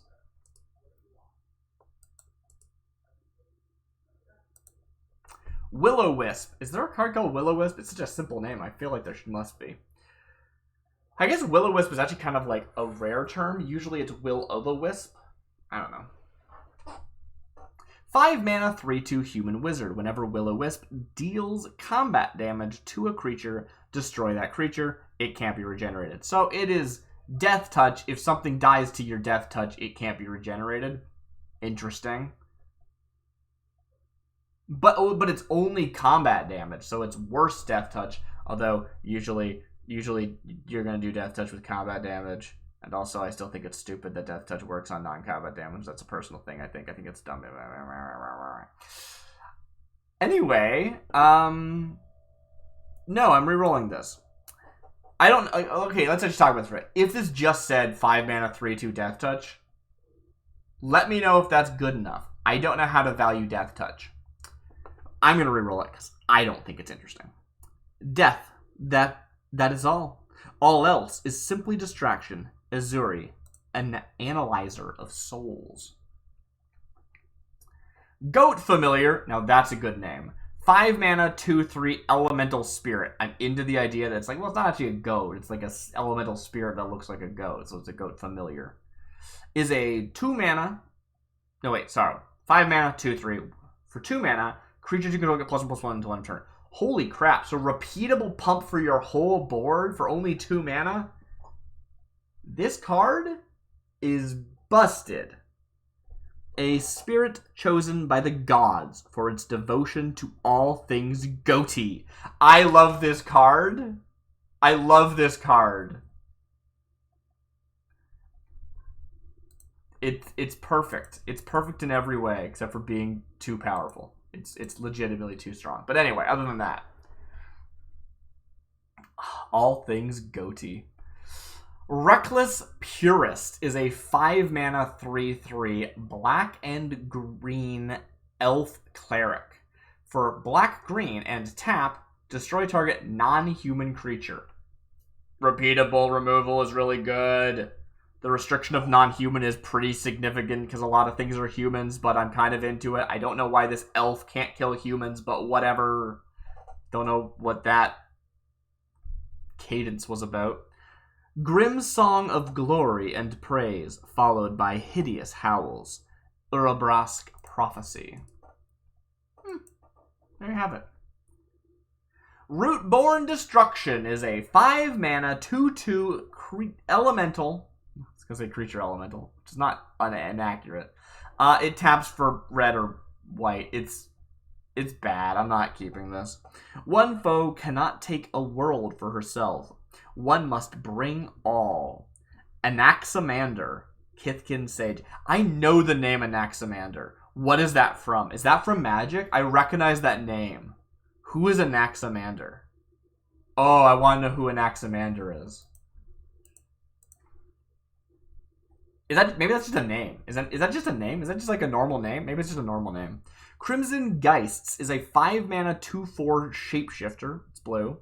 For blue and tap, return target creature to its owner's hand.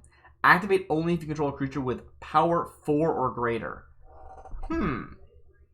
That's a powerful ability. Repeatable bounce is so strong. I've played games where it's just like, oh, if I play something, you bounce it. And then I play it again, then you bounce it. And then I play it again, then you bounce it. And then I play it again, then you bounce it. Like, you can lock someone out super hard with that. So, it's a powerful effect.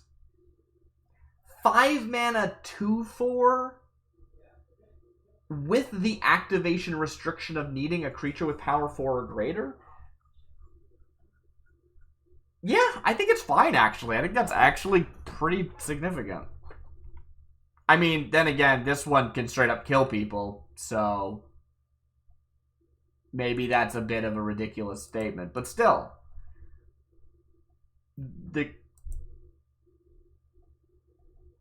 I'm going to keep it. They're different colors. A glance at a crimson gel suggests the abyssal coils of an eruption built, but in truth, they are just huge dead rats. Wait, what? A glance at the crimson gel, this is probably like blood, I guess, suggests the abyssal coils of an eruption. But it's just that they're big dead rats. Alright, sure. Vermin Abomination is a 5-mana white elemental that requires 3 white pips. It's a 5/4 with flying. This seems pretty significant so far. I'm okay with this so far. As long as it's your turn, you control the 2nd and 3rd most common cards in the entire game. Then it has a weird long hyphen and it says shock, artifact, and enchantment spells. Reminder text. Okay, it's giving us reminder text. For example, you control 4 of each of those cards.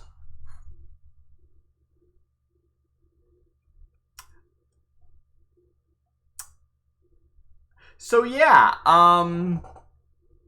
it's enough to give even the greatest sage pause.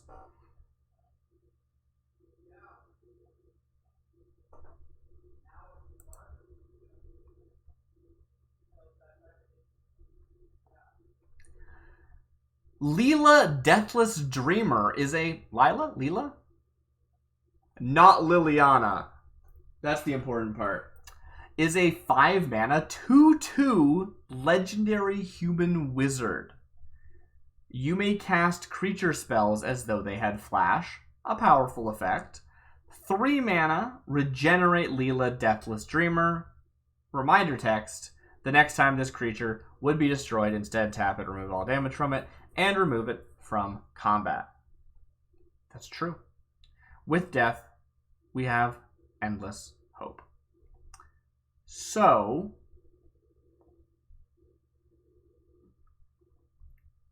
it's a legendary character. I like legendary characters. They're fun and evocative. It's a 5-mana 2/2 that costs 3 white pips, so it's not... This isn't your average 5-mana card. And really all it's doing is giving your creature spells flash, which is a powerful effect. What does that go for? What? You know what? I said I wasn't going to look things up. I already did it earlier when I was looking up Daybound, so screw it. We're going to look some more stuff. So I see two that kind of do something like this. Teferi, Mage of Zalfir, is 5 mana with the 3 colored pips, so maybe they're on the right track. Maybe this is where it came from even. It's just a 3/4, which is bigger. Has flash itself, which our card does not have. And it has the effect each opponent can cast spells only anytime they could cast a sorcery, which is a pretty powerful effect. Yeva also has sort of the same idea. It's a 4 mana 4/4 with flash, but it only affects green creatures. Either way, both of those are quite a bit more powerful, which is okay, right? Again, you can have a weaker version of an existing effect. Is it that significant that this is a 4 mana 4/4, but it only hits green? Or that this is a 5 mana 3/4 with flash? Wait, this one also has flash.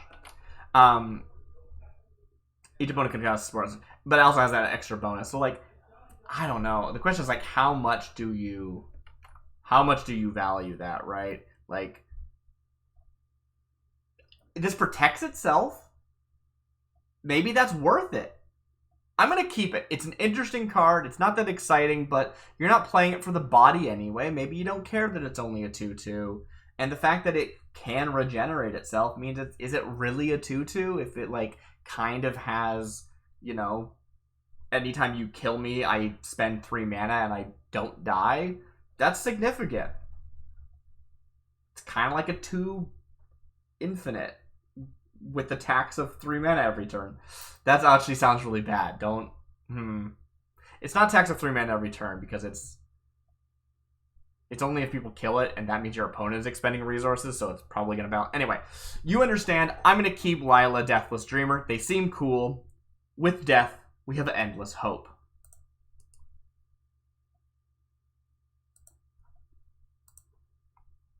Starry Wisdom is a 5 mana 2/3 human wizard with flying. For 3 mana, you may discard a card. If you do, draw a card.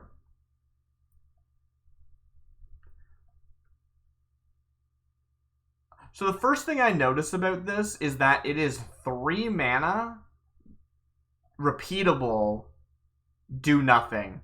If for some reason you wanted to be able to infinitely sink mana for no effect. I don't think that's something you'd ever want to do, but it's interesting because the discarding is not a cost. That's just how my brain works. Anyway, it's a 5 mana 2/3 with flying, which is not that great. It does have a looting style effect, or rummage. I don't know if there's a difference between looting and rummaging, but whatever. Which I always undervalue, so this card's probably better than I think it is. So let's keep it. The same truths do not change with time. Nyxborn Huntmaster is a 5 mana white and black 3/3 beast. It has flying. It has generic white-black. Nyxborn Huntmaster deals 1 damage to any target. An expensive ping, but a repeatable ping, which can be quite oppressive if you have enough mana. The Nyxborn hold that the bond between beast and witch is more than merely practical. I don't know what that means, but this is a 5 mana 3/3 flyer with an activated ability. Good enough for me.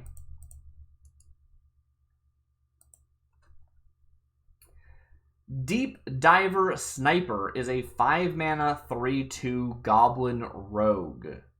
For 3 mana, Deep Diver Sniper gets +1/+1 until end of turn. So, extremely expensive, repeatable pump for 1 turn, right? Like, if we use Fire Breathing as our gold standard of 1 red for +1/+0, this is +1/+1, but it costs 3 mana.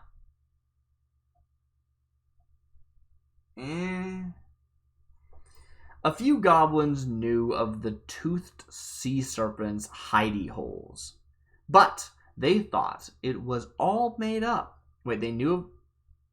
Okay. Then a spitting goblin came down with a pocket full of dried skin. What is this story? Okay. I don't think this card is good, but I think it's good for the set just to exist. And that's something you gotta remember when you're making sets, I guess. I don't know. I'm not a designer. I'm somebody who knows how to use Urza's AI. I'm doing literally nothing right now. Stalwart Paladin is a 5-mana 4/4 giant warrior. When Stalwart Paladin attacks each combat if able, but you can tap them to add red. Ooh, I love this mechanic. So you don't really want to be ramping on turn 5, but still, that's okay.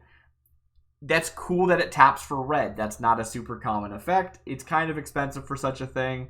But what's cool about this is that if you're like, I can attack each combat if able, but if I'm going to if I'm going to make a bad attack, right? If you have a good block where you've got like, I've got a 5/5, I'll block you, you'll die for no benefit, right? I can just tap this in pre-combat main phase every turn so that I'm not forced to attack. That's a really cool, like, interaction. It's basically like, this attacks each combat if able, but you may choose to tap it, right? And the reason that matters is because you can't ever block with this thing, right? This will never be able to block unless you give it vigilance or you're able to untap it after combat or something, right? Which is cool. It's significant. Maybe kind of a weird downside for this creature. That's a 5-mana 4/4, but it's cool. I'm okay with it. My protection is greater than your might. Cool. Although they are not really a defender, they're an attacker, but whatever. Skeleton Mage is a 5-mana 2/3 human wizard. Kind of a generic name, but okay. Whenever Skeleton Mage attacks, you may exile target creature. If you do, put that creature into your hand. No. No. What? I don't even know if this is broken or not, but it's not allowed by the rules of the game. You can't put a card you don't own into your hand. That's why things don't say put into your hand ever anymore. They say put into its owner's hand, even if it's something you control, and that's almost always going to be the case. It still says, I think it even says, like, if something was like put target like creature you own into its owner's hand, I think they would say it that way because that's just the parlance of Magic. Oh, this is so cool. I don't even know if it's broken. It's a 5-mana 2/3 that exiles something. Yeah, no, it's definitely broken. It's cool, though. I'm re-rolling this. Don't get your hopes up. I'm re-rolling this. But, the queen never knew that the grave could yield so many secrets. Oh, that card was cool. One of these days, I'm going to have to make an unset so that I'm allowed to include mechanics like that. Because that exists in Un, right? There are Un cards that let you put cards that you don't own into your hand. But it's not a real Magic thing that we can't put it in real Magic. It's not legal. There's no precedent yet. Broom Hunter. Okay. Is a 5-mana red 3/3 goblin warrior. When Broom Hunter enters the battlefield, return a goblin you control to its owner's hand. This card sucks. So, it enters for 5 mana, it ETBs. If you have a goblin, it bounces it, which could be an upside in theory. If you don't, you're forced to bounce itself, which means you can't play it at all. Strive to earn respect for a role that few outsiders know exist. Alessandro, Goblin Spy. This is such a suave-sounding goblin.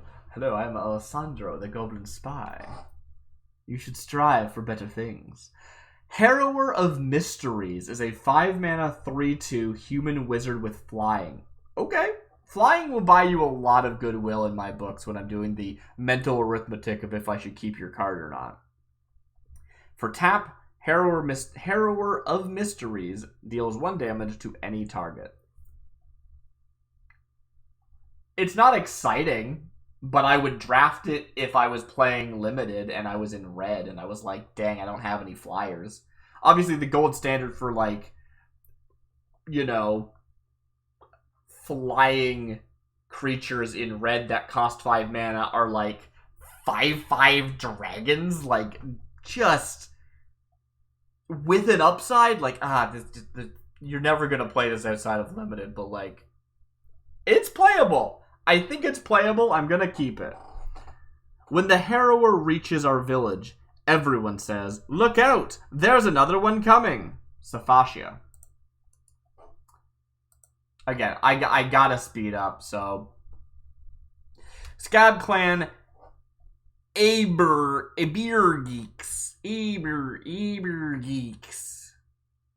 It's a 5-mana 3/4 Goblin Scout with whenever Scab Clan Ebergeeks attacks, sacrifice it unless you sacrifice a creature. No. No.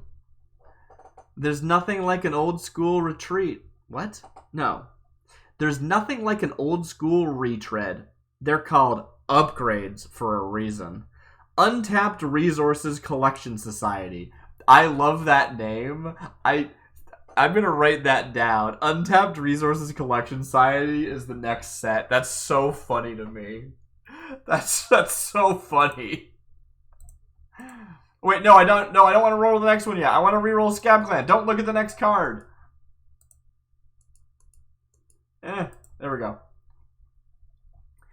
Pit Fist Enforcers is a 5-mana 2/3 human berserker.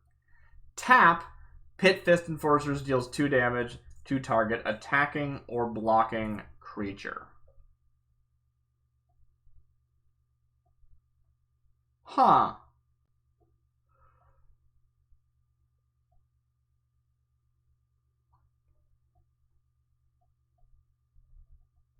No, I vote against it. Akul thought his finest hour had come when he struck down Kessig at Llanowar. Now he serves a higher master, Vec, Kessig's Dragoons. Interesting. Ali Valkyrie, that's a very funny name, is a 5-mana 4/4. Okay, this looks promising. It's a Minotaur warrior. Cool. When Ali Valkyrie enters the battlefield, look at the top 2 cards of your library. Put one of them into your hand, the other into your graveyard. It's not exciting, but it's playable. Let's move on. As Ali Valkyrie fell to the keep, the wood cracked and creaked. A flock of Valkyries landed from the skies and drove it back into the void. It is weird having, like, Valkyries in this set, but whatever. I will say, that card that I rolled earlier, I didn't even look at it. I just re-rolled it just so that we had that nice, like, you know, flipping into the screen. Literally didn't read it, so I don't know what it said. Dawn Raiding Party is a 5-mana 2/3 bird! Yes! It has flying, good. And for 3 mana, creatures you control gain vigilance until end of turn. I don't know how valuable that effect is, but I imagine it's pretty valuable for all your creatures. Is it 5 mana 2/3 worth of power? Maybe, but I'll allow it. The Aniv of Eridush and Phrygia are reassembling in flight to thwart my new nemesis. I'll be back. Avacyn, mercenary captain. What did you do, Avacyn? This is what I was saying earlier, right? You really can't treat any of this as, like... You gotta treat it like it's in its own universe, right? The AI-verse. The A-verse? The AI-verse? Whatever. Gnarled Weavers is a 5-mana 2/2 shapeshifter with some cutoff text. It says, Shapeshift 4, this creature can't be blocked as long as defending player controls a human. So the 4 is not really being used. When Gnarled Weavers enters the battlefield, it explores. Reveal the top card of your library, put a card into your hand if it's a land, otherwise put a counter on it, and put it in your favorite. That's correct. So it's a 5 mana exploring creature when it enters the battlefield. So sometimes a 3/3, sometimes it gets you a land.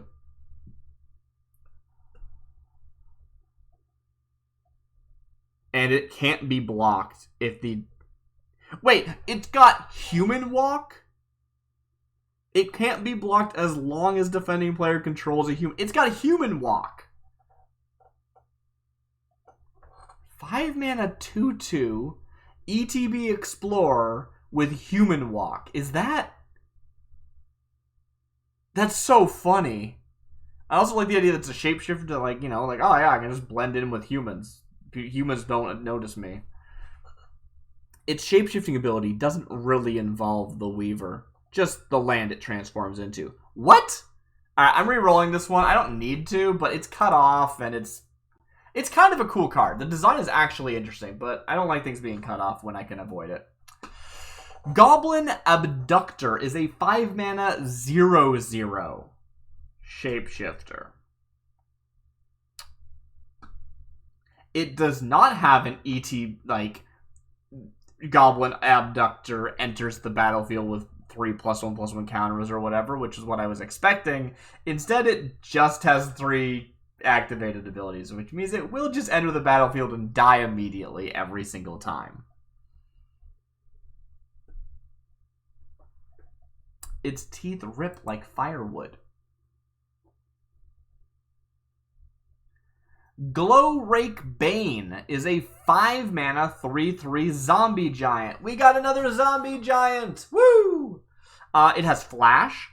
Whenever Glowrake Bane or another zombie enters the battlefield under your control, put a 1/1 counter on Glowrake Bane and each other zombie you control. This card is busted and I love it. Let's go!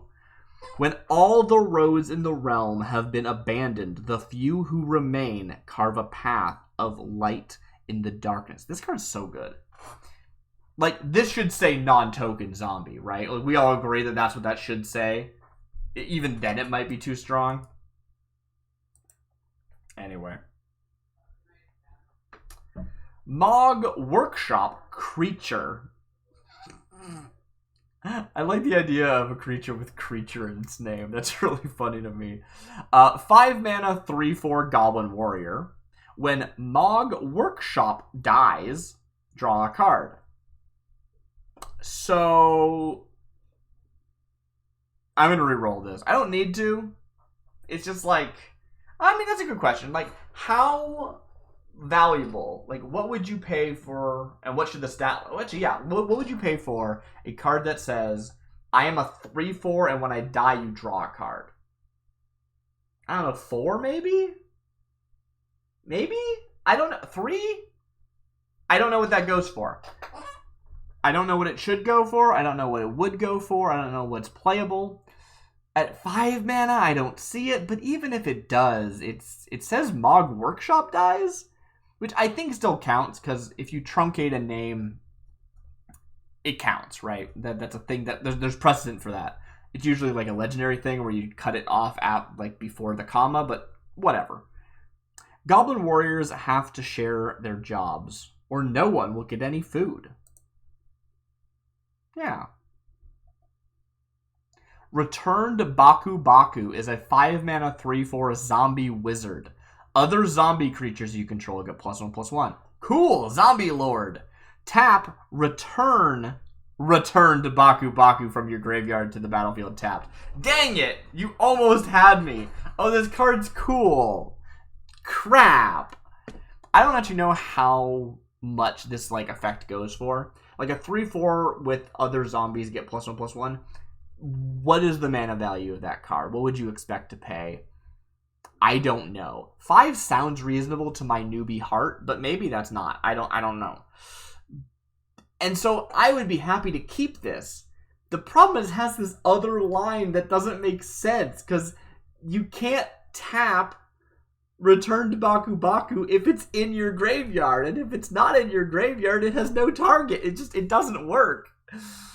The problem with being part ghoul is you never know if you're hungry or stuffed. Wow. That's really funny, actually.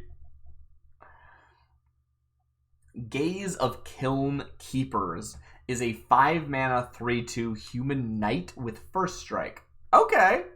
At the beginning of your upkeep, sacrifice a creature other than Gaze of Kiln Keepers and put a 1/1 counter on Gaze of Kiln Keepers. This is interesting. So, if I'm not mistaken, if you had an empty board with just Gaze of Kiln Keepers, it doesn't say sacrifice a creature other than Gaze of Kiln Keepers if you do put a 1/1 counter on Gaze of Kiln Keepers. So if the sack fails, the effect still finishes and you get the +1/+1 counter. I believe. Again, not a judge. Which makes this card kind of interesting, right? It's a little bit slow. You know, it's growing once a turn. You have to have something to sacrifice unless you have an empty board, in which case you're not forced to sacrifice anything, which is pretty cool. It costs 5 mana, but it has first strike as well. So even if you just have a 5-mana 3/2 with first strike, that's still pretty good. Yeah, no, I like this card. This card's great. I almost clicked on it. Then I'm glad I didn't do that because I actually like that card. I want to keep it. Oh, did I read the flavor text? The better part of Valor is not standing in front of the kiln, but at the bottom of the pit. Oh. Yeah, it's a kiln knight. That's interesting. The Pottery Knights of Yore. Fathom Seer is a 5-mana 2/3 blue elemental shapeshifter. You may reveal a colorless card you own from outside the game, or a card you own in exile you control. Do you control cards you own in exile? I don't know if you do. I'll allow it because I'm interested. If you do gain a life. Okay, this doesn't work. It's not like it's an ETB. The cost is revealing a colorless card you own from outside the game, which means you could just do it infinite times and gain infinite life. We gotta get rid of this thing. Waves crashing in my ear, whispers in my mind. Music so loud I can't hear myself think. Cool. Emrakul Ascendant is a 5-mana 3/2 Goblin Artificer. When Emrakul Ascendant enters the battlefield, create a 2/2 colorless Goat Lord creature token. Goat Lord's a creature type now. Goat Lord is a creature type. This is the perfect card. I don't care if it's good. This card's perfect. It's a 3/2 that makes a 2/2, so it's, you know, it's 5/4 worth of stats for 5, which is pretty bad, but it's got 2 bodies, which is sometimes better and sometimes worse, so eh. But it's called Emrakul Ascendant and is a Goblin Artificer that makes a 2/2 colorless Goat Lord creature token. So, it gets in. That's amazing. Did I read the flavor text? The machine thinks in theory. The dragon thinks in images. Okay. Whatever. Loose Bandage is a 5-mana blue-red instant. Ooh, this better be good. 5-mana instant. Untap target creature. That creature gets -X/-X until end of turn, where X is the number of counters on loose Okay. Loose bandages, witches, yada yada yada yada. I'm not wasting time on that. Enchantment of Grief is not an enchantment. Is a 5-mana blue-red instant. As an additional cost to cast the spell, you may pay a blue.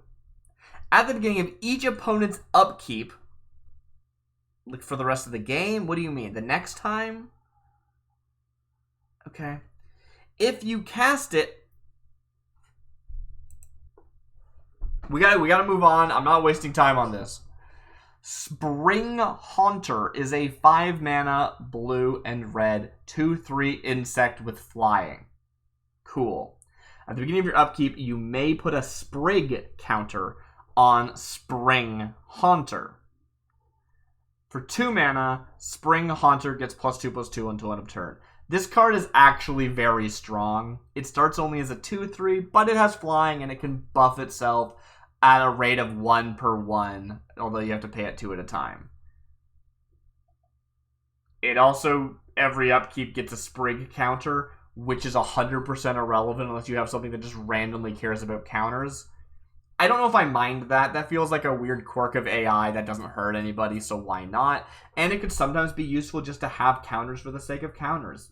In truth, spring haunts come into being to distract its more popular cousins from an underwhelming autumn harvest. Aw, what?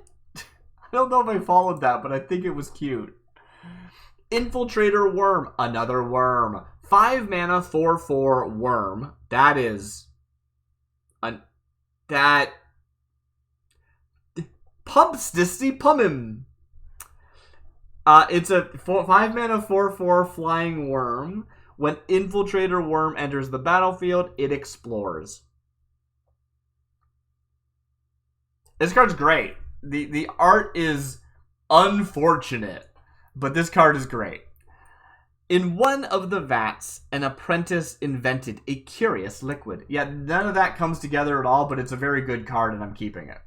Moving on. Blooming Carnivore is a... Oh, wow. 5 mana, which is generic green, green, green, green, for a 3/4 plant. When Blooming Carnivore enters the battlefield, create a food token. It's an artifact with 2, tap, sacrifice this artifact, you gain 3 life. For tap, sacrifice Blooming Carnivore, it deals X damage to any target. X is never defined.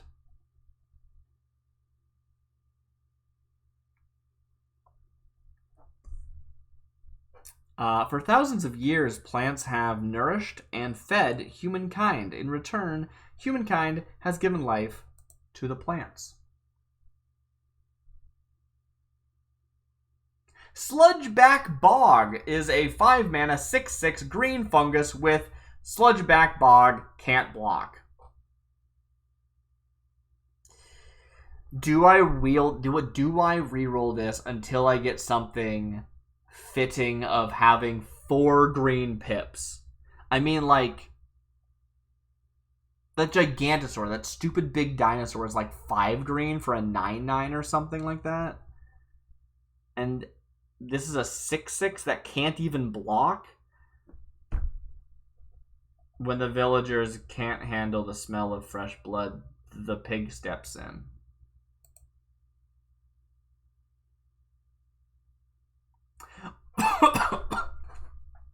That was weird. I just breathed in to start talking, and I just choked on the own. I choked on the air, you know that thing people do sometimes? Wow, that was weird. Wild Hunt is a 5 mana 3/3 elf druid. For green, target creature can't be blocked this turn. For green, Wild Hunt deals 2 damage to target creature. That is busted, but it costs 4 green. That's kind of what we're going for. It can only hit creatures, but this is so oppressive. And if you're in mono green, which you probably are if you have playing a card that costs 4 green mana, you're always going to have enough green. This card is busted.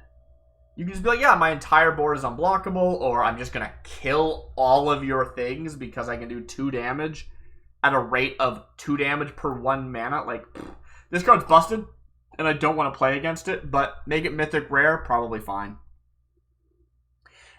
As dusk falls, elk answer the call of wild magic. By fine, I don't mean by magic standards. I mean by AI magic standards, to be clear. Oops, I went too far. There we go. Trickery Archers is a 5 mana 3/3 human warrior. Whenever Trickery Archers attacks, target creature defending player controls can't block this turn.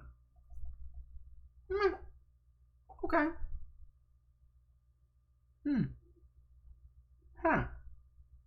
I mean, if they have 1 blocker, and you got 2 attackers, including this one, if this, said unblockable, Trickery Archers would get through, but your other thing would get blocked. Whereas this is better than that because it can, you know, get rid of the one thing.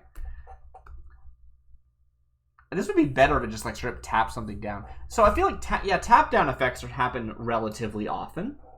How would you value them? Darcy, we don't have time for this. It's a 5 mana 3/3 that stops them from blocking each turn. As long as this attacks, is it good enough? It's probably fine. I'm not excited about it. You're not going to be excited about all the cards. We got to get done. I'm going to try one more time. Okay. Modular Undersea Base. What? Is a 5 mana 4/4 Goblin Artificer. Huh? Modular Undersea Base can't be the target of spells or abilities your opponents control. So it's got hexproof, but with more text? What?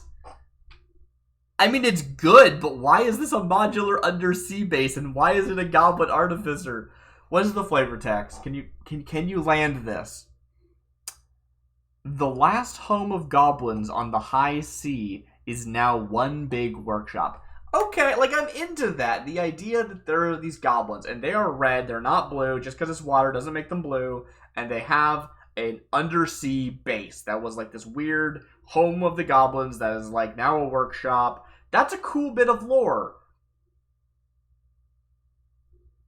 I guess this is, like, but, like, it's a building. It's, like, if this was a land, I would buy it. I don't... Okay. This is that thing I talk about all the time, where it's like, you know, I kind of like the idea of creatures that are lots of creatures. The idea that's like, well, these are all of the Goblin Artificers of the modular Undersea Base. Kind of. And I guess when you summoned them to your battlefield, you brought the whole base with them, and they're like, meh. It works. Don't worry about it. It works. Overwhelming Denial is an amazing name. It is a 5 mana 5/5 black and red Minotaur Rogue. That is weird. I like the name. It's odd for it to be a creature, but that's fine. When Overwhelming Denial enters the battlefield, create a 5/5 black ogre creature token. When Overwhelming Denial dies, it deals 4 damage to target opponent or planeswalker. This card's busted. What? So it's a 5 mana for 2 5/5s. And when it dies, it deals 4 damage to a player. Or it can kill a planeswalker.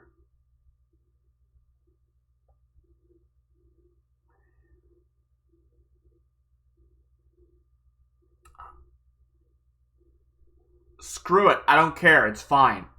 Yeah. Enjoy. Enjoy, Rakdos players. Mardu lies, they say, an oath kept by one people, then broken by another. Zumimasa, the Grand Augur.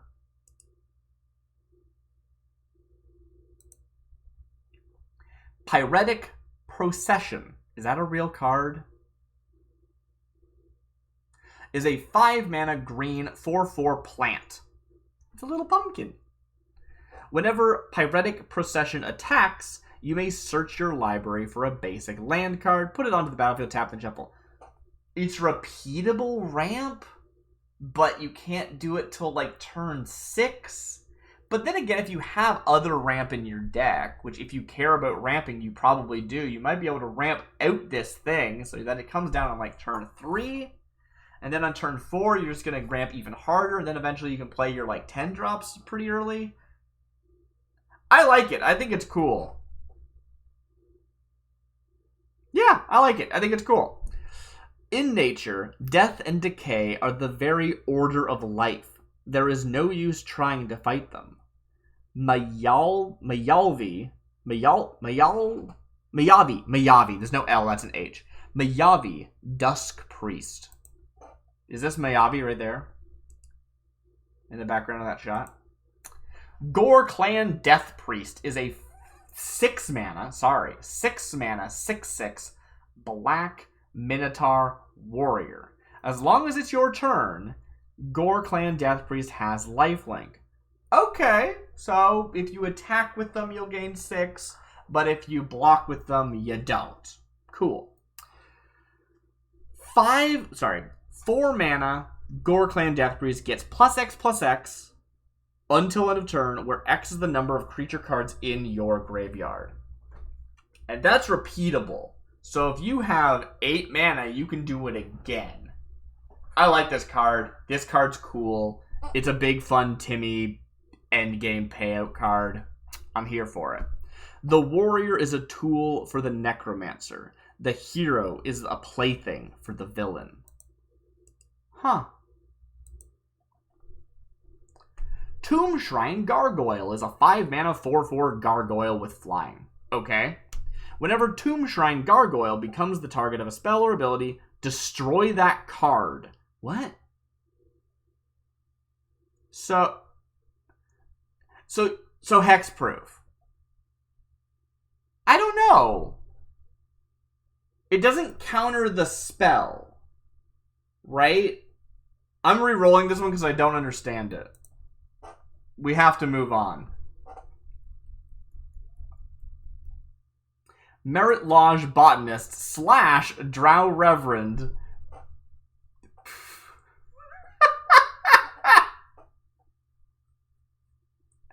It's a for.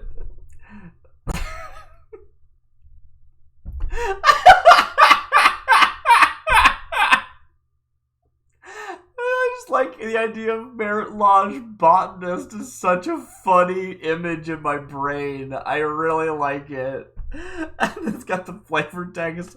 It's time to eat the botany. This card's great.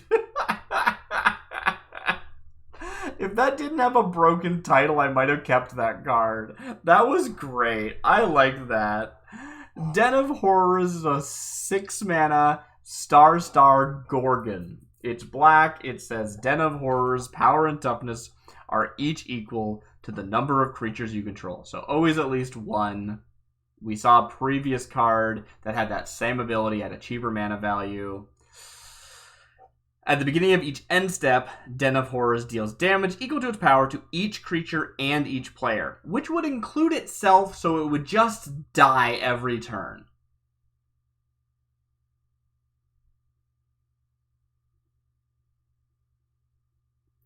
So this is okay, let me have to talk about this card for a bit.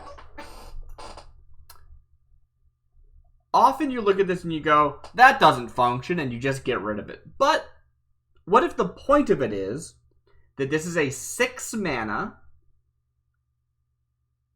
sorcery speed Wrath? It's worse than the Damnation is that. It's better. Because it doesn't happen on the end step. What if you want it to happen on the end step? Is that useful somehow? I can't imagine it could pop. Just wait till you're... Just wait. Well, what if I have something that's like, at the beginning of the end step, gain a benefit from my creatures, so I want it to happen, like, at the end step. So I can stack those triggers. That is such a fringe use case. Because that's the thing, right? This is going to enter the battlefield. And it's going to... That end step, the same end step that it came into the battlefield on, the same turn it came into the battlefield on, is when it's going to detonate. And it's only going to be a big explosion if you have a lot of cards. This card's bad. With a ghastly shriek, the dead of the black market return to seek the eternal delight of selling themselves to the lower bidder. What? Not that... Okay, that was confusing. Animated Foundry is a 6-mana 4/4 spirit. Whenever Animated Foundry or another artifact you control dies, put a 1/1 counter on target creature you control. Okay, that's interesting. It doesn't buff itself, it buffs somebody else, which is potentially quite useful. It's a 6-mana card. Come on. I don't think it's enough for 6 mana. And maybe I'm wrong, right? Maybe this is perfectly fine, especially in like a common slot or something, as like a stupid, big, dumb payout. Because it's powerful. It's a 4/4 that puts counters on things. And when it dies, it puts a counter on a thing. And like, I don't know, maybe this card's fine. I'm going to re-roll it anyway, because I'm being picky. I've had such an interesting like rise and fall of energy this evening. I was just like having a good time, and then like it's Halloween, I'm feeling festive, and now I've been doing this for how long have we been streaming for? Like 2.5 hours? And I'm starting to wane, but I'm determined to get them all done tonight. So, Centaur Seer is a 6-mana 4/4 flying beast. It enters with 3 -1/-1 counters on it. What? And then you can regenerate it. If I understand correctly, regenerate doesn't like... You don't die and then come back. You don't lose all your counters. So this is just a one... Okay. We can do this. Soulmonger is a 6-mana 3/3 zombie horror with flying. For 2 mana, Soulmonger deals 2 damage to any target. So we've seen this effect on a cheaper creature, but I don't think it was in black. I think it was in green or something. And I don't know, maybe it didn't have flying. This is a very strong card. I'm going to ignore if we've made a better card. This card's good. This is a good card. You should not be upset about drafting this card. It's a good card.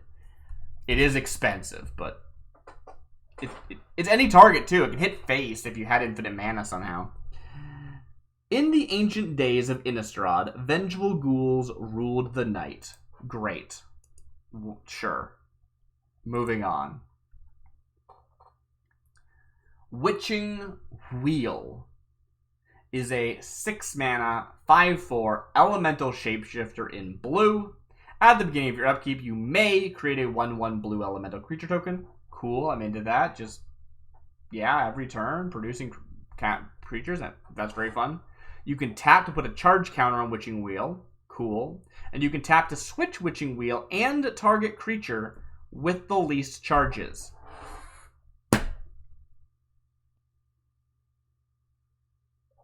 Switch isn't a mechanic, is it?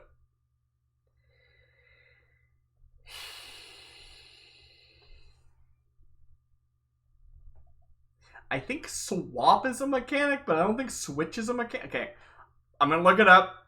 I don't want to reroll this card. It's very cool. It's a 6-mana 5/4 that can make tokens, and the actual charge counter thing isn't irrelevant because its counters matter for its second activated ability. It's a cool card.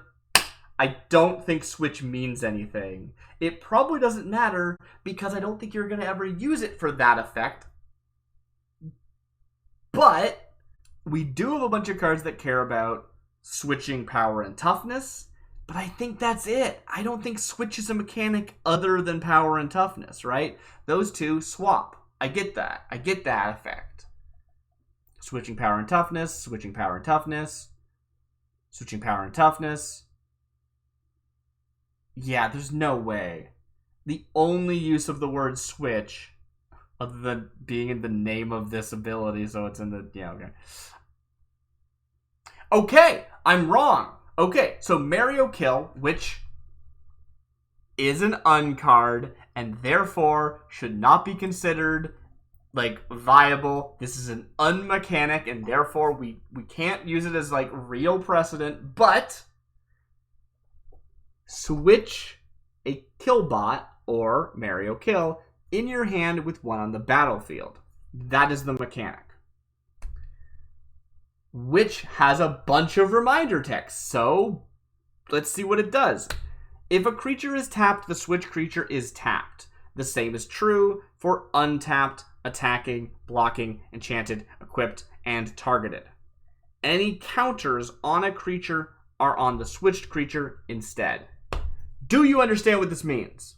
If we take this as precedent, it doesn't let you switch in the Witching Wheel from your hand or anything. It both have to be on the battlefield, but switch Witching Wheel and target creature with the least charges, according to that mechanic, which has not been printed in black border and cannot be used as real precedent, but I do think it's a cool mechanic, so I'm kind of tempted. All it would mean is you would tap Witching Wheel, and then you would choose a creature. It has to be target creature with the least charges. I'm not exactly sure what that means. Does that mean charge counters? Is there precedent for that? Ooh, maybe I'm being fixated on the wrong part of this. Maybe I'm fixated on the wrong part of this. Let's see.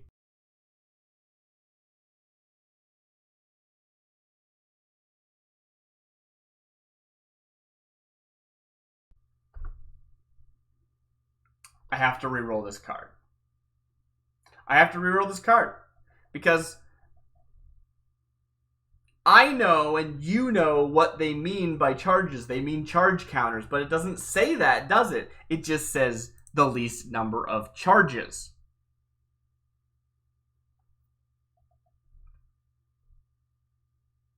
Goodbye, Witching Wheel. It was really cool to see the switch mechanic actually show up. Just to finish my thought, because I think it's interesting, the idea is that you could have something be attacking, that's a 1/1, and then you could switch this in. It's kind of like ninjutsu, but from the battlefield, right? Like, it's actually really interesting. It's a cool mechanic, and they should use it again. Especially not even just from the hand, which Mario Kill does, but like anywhere, right? Volatile Spriggans is a 6-mana 4/4 Djinn with flying. Whenever Volatile Spriggans attacks, if defending player controls an island, you may have it. I don't know if that means the Spriggans or the island. Deal 4 damage to target attacking creature.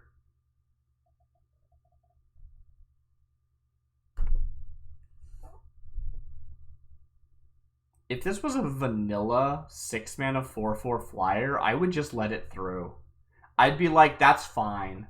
That's okay. I don't mind this.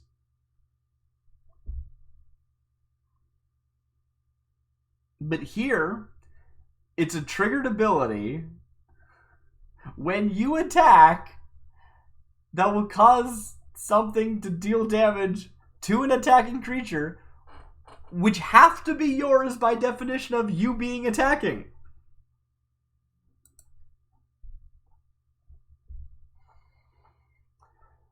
Punk Fairy is a 6-mana 4/4 Merfolk Rogue. It has flying. When Punk Fairy enters the battlefield, return up to 1 target non-land permanent you don't control to its owner's hand. This card's great and fantastic. Punk Fairy is a very funny name. Those who were touched by the hag turned out not to be entirely harmless. Beautiful. Let's keep going. Wow, that's a lot of flavor text. Glade Beast is a 6-mana 5/4 with Vigilance. I do not know what the going rate for Vigilance is. I'd run this in Limited, and therefore it's good enough in my books. Here we will rise again, from the fallen trees we will rise, and then there will be no more undergrowth, no more brush, and there will be no more berries for us to gnaw on. We will roam the forest as the seasons change, and the forest will know us as its children. Flourishing Fieldscapist. Wow, that's really cool. I'd love to see a card called Flourishing Fieldscapist with this flavor text, maybe. What does that have to do with the Glade Beast? Glade Beast does sound like, you know, it's just some beast they see out in the glade. I like this card, actually. It's cute. It's not, like, just, you gotta have some just, like, normal, boring cards in a set. And that's just such a, like, clean design. I like it. I think it's nice. Moloch Dismissal is a 6-mana 5/5 Centaur Wizard. When Moloch Dismissal enters the battlefield, exile all cards from your graveyard. Okay. For 4 mana, create a 4/4 green beast creature token. That exile all cards from your graveyard is such an interesting drawback. I don't know why it needs to be there, but repeatable just mana sink 4 mana for a 4/4 every turn is multiple. I mean, if you have 8 mana, you can do it twice. Like, repeatable mana sink like that is really good. Without having to tap or anything. Beautiful. She hears only the emptiness of the grave. Moving on, next. We're getting pretty near the end, actually. Autumn Kami is a 6 mana, 4/5 spirit. It gets +1/+1 for each artifact you control. Cool. Big dumb card. Don't know why it cares about artifacts. Don't care. It's good. Even if I do not see them, they are still my companions. Zhang Yi, Autumn Kami's descendant. Cool. We're at the bottom of the page. You can't really see this very well because we're at the bottom of the page. Dang it.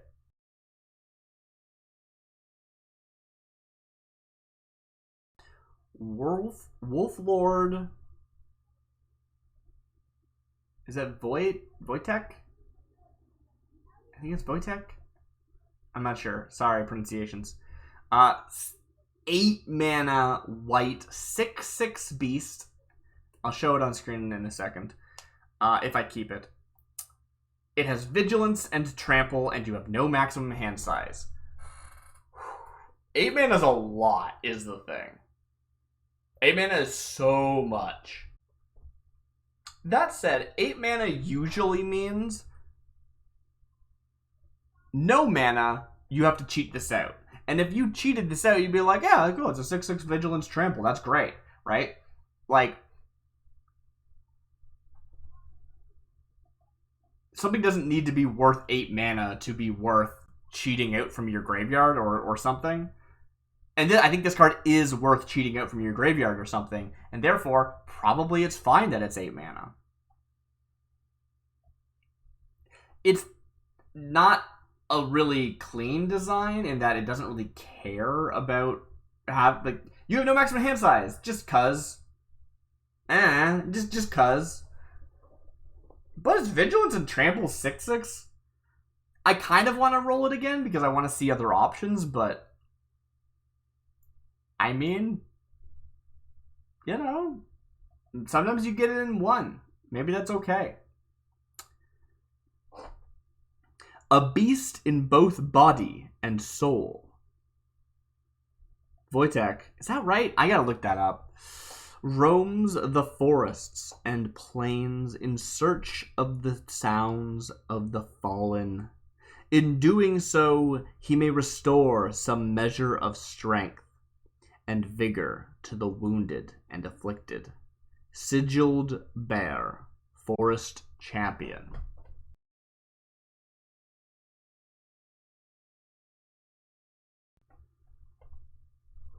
I mean, I think we got it in one. Which means I need to find a way to show you this card. Alright, well that was not the simplest way of getting this on screen, but you can see it, so there's the card. I did also look up the pronunciation, and this is actually Wojek, which is apparently just a magic word. It apparently is a portion of the Boros Legion, which I did not know about. What I was thinking of is spelled Wojtek, and that's Wojtek. So, different thing. Apologies. Anyway, this is the final card. I'm going to keep it, which means we've made it to the end of the set. This is the Pumpkinfolk Witches of Innistrad. Less witches and less pumpkinfolk than I was hoping for. I think pumpkinfolk was more metaphorical, right? These are people of pumpkins, not people made of pumpkins. Does that make sense? Either way, yeah, it was fun. I'm really excited about the set. Please, leave comments, and timestamps are always appreciated because I forget everything I do the moment I leave, the moment I stop recording. So I will not remember what you're talking about if you mention something in the comments. But specifically, please call out any characters you would like to see me make cards for.